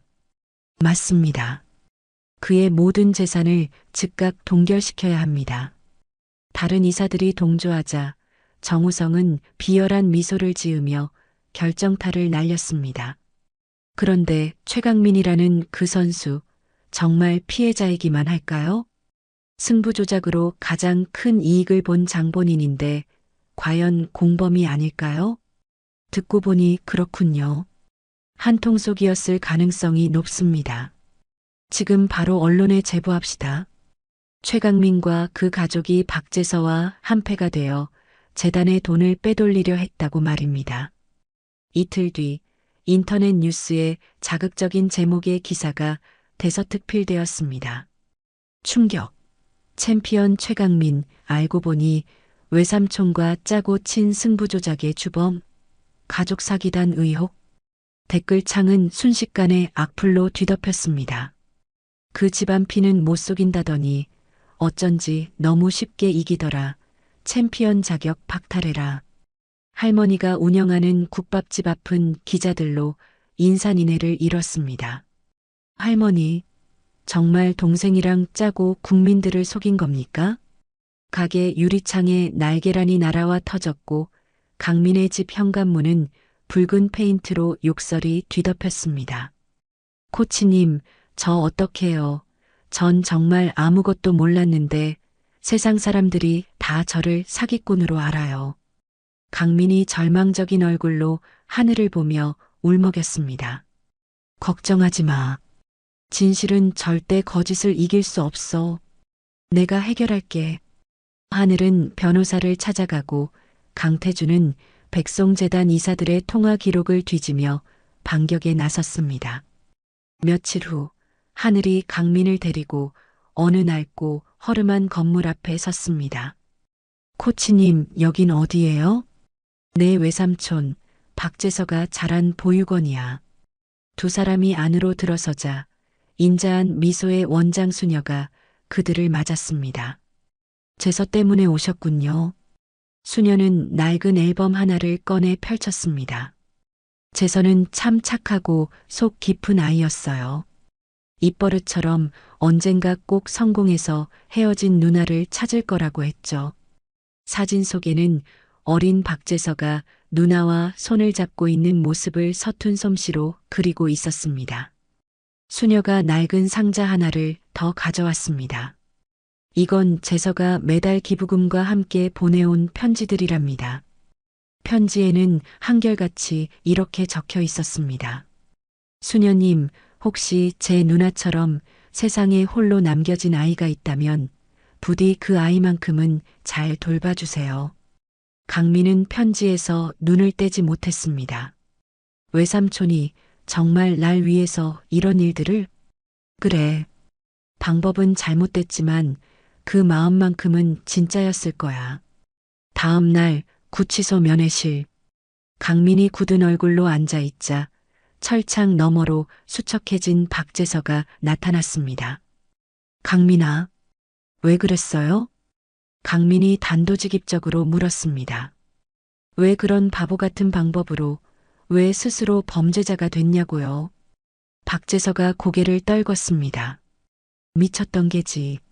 내 조카가, 내 하나뿐인 누님의 손자가 그 더러운 도박판에서 얻어터지고 있는 걸 보니 눈에 뵈는 게 없었다. 그냥 찾아오시면 됐잖아요. 그냥 내가 내 외삼촌이다 말하면 됐잖아요. 무서웠다. 50년 만에 나타난 동생이 이 모양 이 꼴인데 내 할머니가 날 원망할까봐, 내가 날 부끄러워할까봐 그게 너무 무서웠다. 강민이 잠시 침묵하다 입을 열었습니다. 할머니, 외삼촌 원망 안 해요. 오히려 자기 때문에 외삼촌 인생이 이렇게 됐다면서 매일 울어요. 누님이 동생 버린 죄인이라고 죽어서도 용서받지 못할 거라고. 박재서의 눈에서 기어이 눈물이 터져 나왔습니다. 나는 단 한순간도 누님을 원망한 적이 없는데. 그럼 왜 안 찾아왔어요? 왜 우리 가족을 이렇게 만들었어요? 강민의 눈시울도 붉어졌습니다. 내가 겁쟁이였다. 성공에 눈이 멀어 가장 소중한 걸 놓쳐버린 그냥 못난 겁쟁이였을 뿐이다. 두 사람은 차가운 철창을 사이에 두고 한참을 마주봤습니다. 외삼촌. 강민의 입에서 처음으로 나온 그 한마디에 박재서는 오열하고 말았습니다. 미안하다, 강민아. 정말 미안하다. 재판이 끝난 법원 앞은 기자들로 북새통을 이뤘습니다.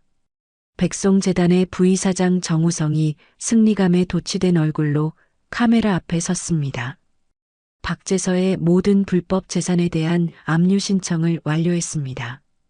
이 돈은 당연히 선량한 피해자들에게 돌아가야 마땅합니다. 한 기자가 날카롭게 질문을 던졌습니다. 그렇다면 최강민 선수 가족의 재산도 포함되는 겁니까? 물론입니다. 그들 역시 명백한 공범이니까요. 그날 오후 강민의 할머니가 운영하는 국밥집에 법원 집행관들이 들이닥쳤습니다. 그들은 차가운 목소리로 말하며 가게 곳곳에 붉은색 차압 딱지를 붙였습니다. 이 가게와 집은 오늘부로 차압 대상입니다. 한 달 내로 모든 짐을 정리하고 퇴거하셔야 합니다. 할머니는 그 자리에 풀썩 주저앉고 말았습니다. 안 돼, 여보, 여기가 우리 목숨이고 전부인데. 강민이 할머니를 부축하며 터져나오는 분노를 억지로 삼켰습니다. 할머니, 걱정 마세요. 제가 어떻게든 해결하겠습니다. 강민은 곧장 백송재단 사무실로 달려갔습니다. 부의사장실에서는 정우성이 여유롭게 차를 마시고 있었습니다. 내 챔피언 벨트, 그리고 대회 상금, 전부 다 드리겠습니다. 제발 우리 할머니 집은 건드리지 말아주세요. 정우성이 코웃음을 치며 강민을 비웃었습니다. 고작 그거? 꼬마야, 내 챔피언 벨트는 이제 그냥 고철 덩어리일 뿐이야. 그리고 내 상금? 우리가 보기엔 푼돈이지. 전 정말 아무것도 몰랐습니다. 과연 그럴까? 내 외삼촌이랑 한통속이 돼서 온 국민을 속인 거 아니고. 강민의 두 눈이 분노로 이글거렸지만 그는 할머니를 생각해 주먹을 풀었습니다. 한편 이하늘과 강태주는 카페에서 만나 서류 더미와 씨름하고 있었습니다. 찾았습니다. 정우성이 지난 3년간 개인 계좌로 빼돌린 재단 자금이 자그마치 20억 원이 넘습니다. 태준이 내민 서류에는 정우성의 횡령 내역이 낱낱이 기록되어 있었습니다. 이 모든 걸 박재서 이사장에게 뒤집어 씌우려고 장부까지 교묘하게 조작했군요. 이놈들 뒤를 캐면 돈이 흘러들어간 진짜 계좌를 찾을 수 있을 겁니다. 마침내 마지막 재판 날이 밝았습니다. 법정은 숨막히는 긴장감으로 가득 찼습니다. 정우성의 변호사가 최후 변론을 시작했습니다. 존경하는 재판장님, 박재서와 최강민 일가는 한통속이 되어 재단을 기만한 파렴치한 가족 사기단입니다. 그때 하늘이 자리에서 일어나 증인석에 섰습니다. 반대 신문하겠습니다. 저는 지금 이 자리에서 정우성 부이사장의 횡령 증거를 제출하고자 합니다. 하늘이 제출한 USB 안에는 정우성의 3년간의 비밀 계좌 내역이 담겨 있었습니다. 정우성이 자리에서 벌떡 일어났습니다. 거짓말. 저건 전부 조작된 증거입니다. 바로 그때 강태준이 추가 증거물을 제출했습니다. 정우성 피고인이 회계팀장에게 직접 범죄를 지시한 내용이 담긴 녹음 파일입니다. 법정 안에 정우성의 목소리가 울려 퍼졌습니다. 박재서 그 영감한테 전부 다 뒤집어 씌워. 어차피 늙은이가 감옥 가서 몇 년 살다 나오면 그만 아니겠어? 법정이 술렁이기 시작했고 판사가 엄숙하게 망치를 두드렸습니다. 정숙, 증인에 대한 협박 및 위증죄로 정우성 피고인을 즉시 체포합니다. 정우성은 내가 억울하다고 소리치며 경찰들에게 끌려나갔습니다. 재판이 끝나고 할머니가 착잡한 마음으로 법원을 나서고 있었습니다. 그때 검은 차 한 대가 급정거하더니 험상궂은 남자 넷이 뛰어내렸습니다. 정우성 부이사장님 심부름이다. 할멈 순순히 따라와. 당신들 뭐야? 사람 살려. 남자들이 할머니의 팔을 잡아 끌고 차에 태우려는 순간 하늘이 번개처럼 뛰어들었습니다. 그 손 못 놔? 하늘이 첫 번째 남자의 팔을 꺾어 제압하자 두 번째 남자가 칼을 꺼내 들었습니다. 까불지 마. 안 비키면 이 할망구 목숨은 없는 줄 알아. 일촉즉발의 상황. 누군가가 남자들을 향해 절박하게 달려왔습니다. 경찰의 호송을 받던 박재서였습니다. 누나. 박재서는 망설임 없이 할머니의 앞을 가로막아 섰습니다. 내 누님 몸에 손끝 하나라도 대지 마. 칼을 든 남자가 당황하여 칼을 휘둘렀고 섬뜩한 소리와 함께 칼날이 박재서의 옆구리에 깊숙이 박혔습니다. 푹! 선홍색 피가 박재서의 하얀 셔츠를 순식간에 적셨습니다. 재서야. 할머니의 비명이 터져 나왔습니다. 박재선은 피를 쏟으면서도 쓰러지지 않고 할머니를 감쌌습니다. 누나, 괜찮아? 그 사이 하늘이 나머지 폭력배들을 모두 제압했고 경찰이 달려와 그들을 체포했습니다. 뒤늦게 소식을 듣고 달려온 강민이 눈앞의 광경에 숨을 멈췄습니다. 할머니, 외삼촌. 박재서가 피투성이인 채 바닥에 쓰러져 있었고 할머니는 그런 동생을 끌어안고 울부짖고 있었습니다. 재서야, 정신 좀 차려봐. 제발 눈 좀 떠봐, 재서야. 누나, 내가 드디어 누나를 지켰네. 박재서가 힘겹게 웃어 보였습니다. 구급차가 도착하고 박재서가 들것에 실렸습니다. 흔들리는 구급차 안 박재서가 강민의 손을 힘겹게 잡았습니다. 강민아, 미안하다. 내게 좋은 외삼촌이 되어주지 못해서 정말 미안하다. 박재서의 눈이 서서히 감겼습니다. 외삼촌, 안 돼요. 정신 차려요, 외삼촌. 환자 맥박이 급격히 떨어지고 있습니다. 빨리 서둘러. 할머니는 박재서의 다른 손을 붙잡고 눈물로 기도했습니다. 하느님, 부처님, 제발, 제발 우리 불쌍한 재서 좀 살려주세요.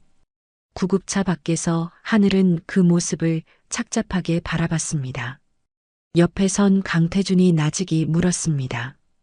가족이라는 게 대체 뭘까요? 서로를 지키려는 마음, 아마 그게 가족 아닐까요?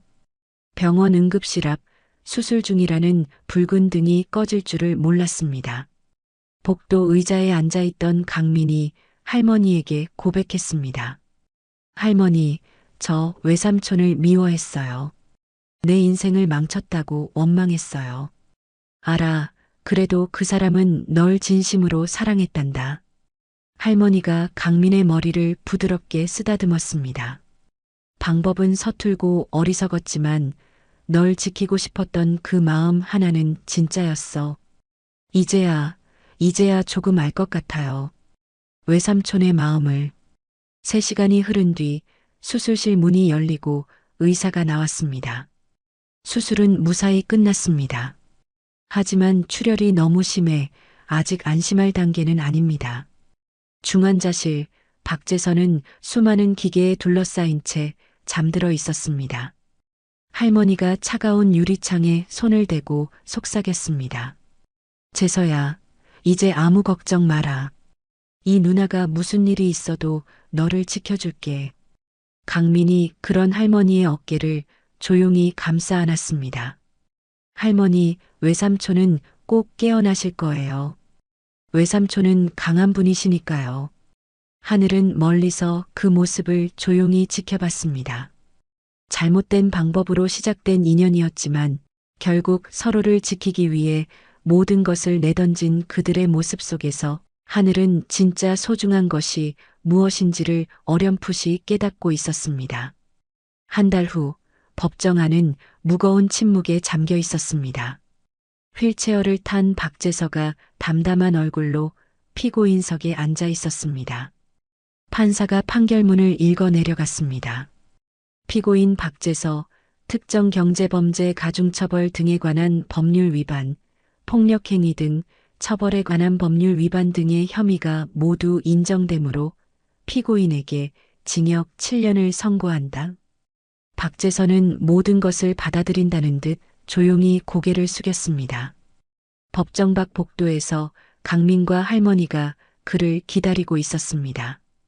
할머니가 다가와 동생의 거친 손을 잡았습니다. 재서야, 너무 길다고 생각하지 마라. 누나가 기다릴 테니 몸 건강히만 있다가 나와야 한다. 누나, 미안해. 정말 미안해. 미안하다는 말은 이제 그만해라. 우린 가족이잖니. 그 한마디에 박재선은 끝내 눈물을 보이고 말았습니다. 며칠 후 변호사 사무실에 이하늘과 강민, 그리고 할머니가 마주 앉았습니다.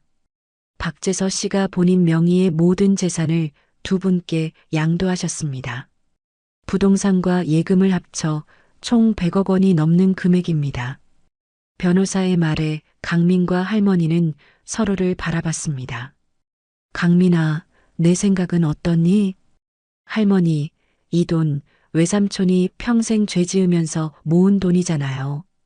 이 돈으로는 우리 행복할 수 없어요. 강민은 단호한 목소리로 말했습니다. 외삼촌이 정말로 하고 싶었던 일, 어려운 아이들 돕는 일에 쓰는 게 맞다고 생각해요. 외삼촌 이름으로요. 할머니가 강민의 손을 잡으며 환하게 웃었습니다. 그래, 내 손주 생각이 바로 내 생각이다. 변호사님, 우리 제서 이름으로 장학재단을 만들어주세요. 그로부터 얼마 뒤 검찰청에서 백송재단 비리 수사에 대한 최종 결과를 발표했습니다. 정우성 전 부이사장을 비롯한 이사진 5명의 횡령 및 배임 혐의가 모두 입증되어 전원 구속 기소하였음을 알립니다. 기자회견장에 선 검사는 마지막으로 이렇게 덧붙였습니다. 또한 이번 사건의 피해자였던 최강민 선수는 모든 혐의를 벗었으며 무혐의로 수사를 종결합니다. 강민의 모든 누명이 벗겨지는 순간이었습니다. 체육관으로 돌아온 강민을 동료들이 뜨겁게 맞이했습니다. 강민아, 돌아온 걸 환영한다. 그동안 마음고생 심했지? 정말 잘 버텼다, 친구야. 강민은 동료들을 끌어안고 그동안 참아왔던 눈물을 터뜨렸습니다. 그날 저녁 하늘이 홀로 체육관 옥상에 서서 어두워지는 도시를 내려다보고 있었습니다. 잊으려 해도 잊히지 않는 군 시절의 기억, 눈앞에서 동료를 구하지 못했던 그날의 아픔이 다시금 가슴을 저미게 했습니다. 코치님, 여기서 뭐 하세요? 어느새 강민이 옥상으로 올라와 있었습니다. 그냥 옛날 생각 좀. 내가 지키지 못했던 사람들에 대한 생각. 코치님께도 그런 상처가 있으셨군요. 하늘이 희미하게 고개를 끄덕였습니다. 그런데 이번 일을 겪으면서 깨달은 게 있어. 나 혼자 모든 걸 짊어지고 해결할 수는 없다는 거. 넘어지면 일으켜주고 힘들면 기댈 수 있는 사람들이 곁에 있다는 게 얼마나 소중한지 이제야 알게 됐어. 강민이 진지한 눈빛으로 하늘을 바라보며 말했습니다. 코치님, 정식으로 제 코치가 되어주세요. 앞으로도 계속 코치님과 함께하고 싶습니다. 더 많이 배우고 더 강해지고 싶어요. 하늘의 입가에 오랜만에 따뜻한 미소가 번졌습니다. 알았어. 대신 지금보다 훈련이 2배는 더 힘들어질 텐데 각오 단단히 해. 네, 얼마든지요. 감사합니다, 코치님. 두 사람은 밤하늘 아래에서 굳게 악수를 나눴습니다. 다음 날 교도소 면회실. 강민과 할머니가 박재서와 마주 앉았습니다. 외삼촌, 안색이 좋아 보이시네요. 몸은 괜찮으세요? 그럼 많이 좋아졌다. 너희들 덕분이야. 박재서가 따뜻하게 웃었습니다. 저희가 외삼촌 이름으로 장학재단을 만들었어요. 이제 어려운 환경의 아이들을 도울 수 있을 거예요. 박재서의 눈이 놀라움으로 커졌습니다. 정말이냐? 정말 그렇게 한 게냐? 네. 외삼촌의 진심을 세상이 알아줬으면 했어요. 고맙다, 강민아. 정말 고맙다. 할머니가 보온 도시락을 꺼냈습니다. 재서야, 배고프지? 내가 어릴 때 제일 좋아하던 김밥, 누나가 싸왔다. 누나가 싸준 김밥이라니, 이게 얼마만이냐? 박재서는 김밥 한 줄을 입에 넣고는 어린아이처럼 눈물을 뚝뚝 흘렸습니다. 이 맛이야, 어릴 때 누나가 싸주던 바로 그 맛이야. 이제 매주 싸다 줄게. 그러니까 아프지 말고 건강하게만 있어줘. 누나 사랑해. 나도 사랑한다. 내 하나뿐인 동생 재서야.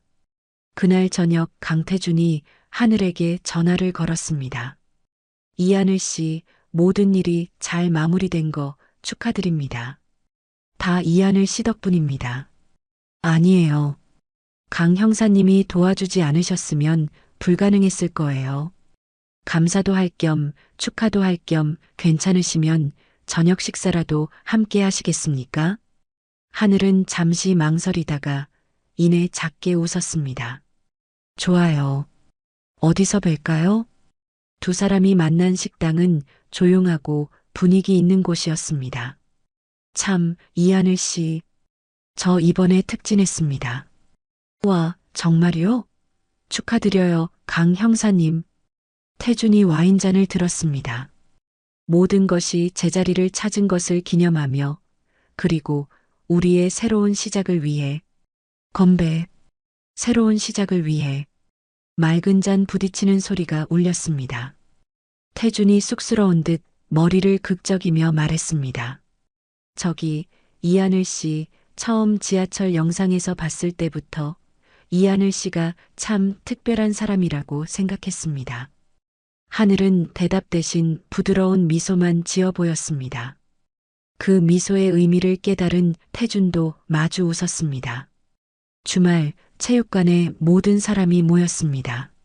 할머니는 잔치상처럼 푸짐한 음식을 차려왔고 강민은 링 위에서 땀 흘리며 훈련에 매진했습니다. 강태준은 박수를 치며 그들을 응원했습니다. 할머니가 행복한 얼굴로 말했습니다. 어쩌다 보니 이렇게 새 식구들이 생겼네. 피 한 방울 안 섞였지만 마음으로 이어진 진짜 가족 말이야. 하늘은 시끌벅적한 체육관 안을 둘러봤습니다. 혼자라고 생각했는데 어느새 이렇게 많은 사람들이 곁을 지켜주고 있었습니다.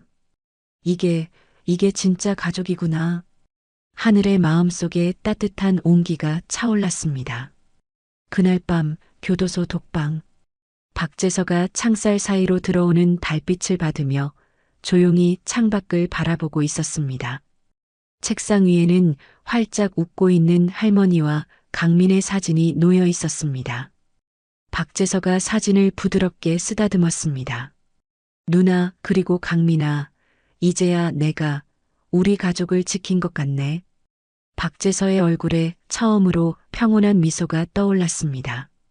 기다려 주시오. 이번에는 정말 제대로 된 가족으로 당신들 곁에 돌아갈 테니. 박재선은 처음으로 편안한 마음으로 눈을 감았습니다. 1년 후 따스한 봄날의 오후 팀 H라고 쓰인 체육관 간판이 기분 좋은 햇살에 반짝였습니다. 이하늘이 문을 열고 들어서자 땀 냄새와 함께 아이들의 우렁찬 목소리가 쏟아졌습니다. 코치님 오셨다. 오늘 스파링하는 날 맞죠? 기초 체력부터 다지고 학교에서 너희를 뭐라고 부르든 상관없어. 이 링 위에서는 오직 땀 흘리는 너희들만 존재할 뿐이야. 어제보다 딱 한 걸음만 더 나아가자. 할 수 있지? 15명 남짓한 아이들이 하늘의 말에 한 목소리로 대답했습니다. 한때 문제아로 불리던 아이들의 눈이 희망으로 빛나고 있었습니다. 마침 체육관 벽에 걸린 텔레비전에서 뉴스가 흘러나왔습니다. 격투기 챔피언 최강민 선수가 오늘 열린 방어전에서 압도적인 실력으로 승리했다는 소식입니다. 화면 속 강민이 챔피언 벨트를 번쩍 들어 올리며 환호했습니다. 이어진 인터뷰에서 강민은 차분하지만 힘 있는 목소리로 말했습니다. 이번 경기 수익금의 절반을 위기 청소년들을 위한 스포츠 발전 기금에 기부하겠습니다. 저 또한 누군가의 따뜻한 손길이 없었다면 이 자리에 없었을 테니까요. 체육관 한쪽 구석에 마련된 작은 식당에서 구수한 김치찌개 냄새가 퍼져나왔습니다. 우리 강아지들, 운동 끝나면 밥 먹고 가야 한다. 하얀 조리사 모자를 쓴 할머니가 아이들을 향해 소리쳤습니다. 와, 할머니, 오늘 메뉴도 김치찌개예요? 그럼 우리 할머니표 김치찌개 먹으면 힘이 펄펄 나지. 아이들은 이제 할머니를 우리 할머니라고 스스럼 없이 불렀습니다. 오후 4시 사복 차림의 강태준이 익숙하게 체육관 문을 열고 들어왔습니다. 강 형사님, 출근 도장 찍으러 또 오셨네요? 하늘이 웃으며 태준을 맞았습니다. 오늘 비번이라 몸이 근질거려서요. 운동만큼 좋은 게 없죠. 제가 세어봤는데 이번 달에만 벌써 10번째 방문이십니다. 그만큼 이 체육관이 사람을 끄는 매력이 있다는 뜻 아니겠습니까? 태준이 운동복으로 갈아입고 샌드백 앞에 서자 하늘이 다가가 자세를 교정해 주었습니다. 팔꿈치를 조금 더 안쪽으로 당기세요. 그래야 힘이 실리죠. 아, 이렇게요? 두 사람의 손이 자연스럽게 스쳤습니다. 한편 교도소 작업장에서는 박재서가 구슬땀을 흘리며 목공 기술을 배우고 있었습니다. 박 선생님은 손재주가 참 좋으셔. 이 정도면 나가서 가구점 차려도 되겠어. 작업 반장의 칭찬에 박재서가 겸연쩍게 웃었습니다. 과찬이십니다. 아직 멀었습니다. 박재서는 정성껏 사포질을 마친 작은 나무 의자를 흐뭇하게 바라봤습니다. 그 의자는 누구 주려고 그렇게 공을 들여요? 제 조카 녀석이 운영하는 체육관에 보낼 겁니다. 아이들이 앉아서 쉴 수 있게요. 박재서의 작업대 위에는 강민이 챔피언이 되었다는 신문 기사가 소중하게 붙어 있었습니다. 저녁 6시 체육관의 모든 불이 켜지고 큰 테이블 위로 음식이 가득 차려졌습니다. 자, 오늘은 우리 강민이 챔피언 방어 성공 기념 파티다. 할머니가 직접 만든 시루떡을 내오자 아이들이 환호했습니다. 문이 열리고 챔피언 벨트를 어깨에 두른 강민이 들어섰습니다. 챔피언, 축하해요. 강민은 환호하는 아이들을 보며 활짝 웃었습니다. 그는 벨트가 아닌 우승 트로피를 테이블 중앙에 올려놓았습니다. 이건 나 혼자 받은 게 아니야. 코치님, 할머니, 그리고 여기 있는 우리 모두의 트로피야. 시끌벅적한 저녁 식사가 끝나고 강민은 곧바로 훈련을 시작했습니다. 스텝이 너무 단조로워. 발 디딤을 좀 더 넓게 가져가 봐. 네, 코치님. 훈련을 마친 강민이 냉장고에서 스포츠 음료 2개를 꺼내 하나를 하늘에게 건넸습니다. 여기요, 코치님. 수고했어, 챔피언. 두 사람은 링 옆에 나란히 앉았습니다. 코치님 덕분에 제가 여기까지 올 수 있었습니다. 아니, 내가 흘린 땀이 이뤄낸 결과야. 아닙니다. 코치님이 제 손을 잡아주시지 않았다면 전 아직도 어두운 곳을 헤매고 있었을 겁니다. 하늘은 대답 대신 강민의 어깨를 힘껏 두드려 주었습니다. 모두가 돌아간 늦은 저녁 하늘은 텅 빈 체육관 링 위에 홀로 올라섰습니다. 탁, 탁, 탁. 샌드백을 치는 규칙적인 소리가 고요한 체육관을 울렸습니다. 잠시 숨을 고르던 하늘의 시선이 체육관 곳곳에 머물렀습니다. 아이들의 땀방울이 스며든 링, 할머니의 온기가 남은 식당, 모두의 자랑이 된 강민의 트로피. 하늘은 저도 모르게 나직이 음조렸습니다. 이게 내 새로운 가족이구나. 한때는 자신을 올감했던 과거의 상처와 동료를 잃었던 깊은 아픔이 이제는 희미한 옛 기억처럼 느껴졌습니다. 잃어버린 것보다 새로 얻은 것들이 훨씬 더 많고 소중했습니다. 하늘의 얼굴에 더없이 평온한 미소가 번졌습니다. 아직도 운동 중이십니까? 정말 대단하시네요.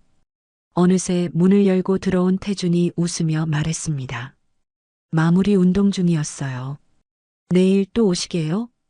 당연하죠. 매일 와야죠. 두 사람의 웃음소리가 체육관을 가득 채웠습니다. 밤 9시 체육관의 모든 불이 꺼졌습니다. 하늘이 문을 잠그고 돌아섰습니다. 가로등 불빛 아래 팀 H 간판이 유난히 밝게 빛나고 있었습니다. 1년 전 지옥 같던 지하철에서 시작되었던 질긴 인연들. 그 모든 상처와 오해, 아픔의 시간들이 이제는 이곳의 불빛 아래 단단한 울타리가 되었습니다. 밤거리 속으로 걸어가는 하늘의 뒷모습은 더 이상 외롭지 않았습니다. 발걸음은 가벼웠고 등은 곧게 펴져 있었습니다. 내일이 되면 체육관에는 다시 아이들의 함성이 가득할 것입니다. 할머니는 세상에서 가장 따뜻한 밥을 지을 것입니다. 강민은 또 다른 승리를 위해 땀을 흘릴 것입니다. 그리고 태주는 어김없이 이곳을 찾아올 것입니다. 각자의 자리에서 서로의 희망이 되어주며 그들은 그렇게 함께 살아갈 것입니다. 오늘 이야기 어떠셨나요? 혹시 마지막까지 들어주신 분이 계시다면 잘 들었다고 댓글 하나만 남겨주세요. 여러분에게도 달빛 같은 순간이 찾아올 거예요. 지금까지 달빛 이야기였습니다. 더 좋은 사연으로 다시 찾아뵙겠습니다. 늘 평온한 하루 되시길 바랍니다. 감사합니다.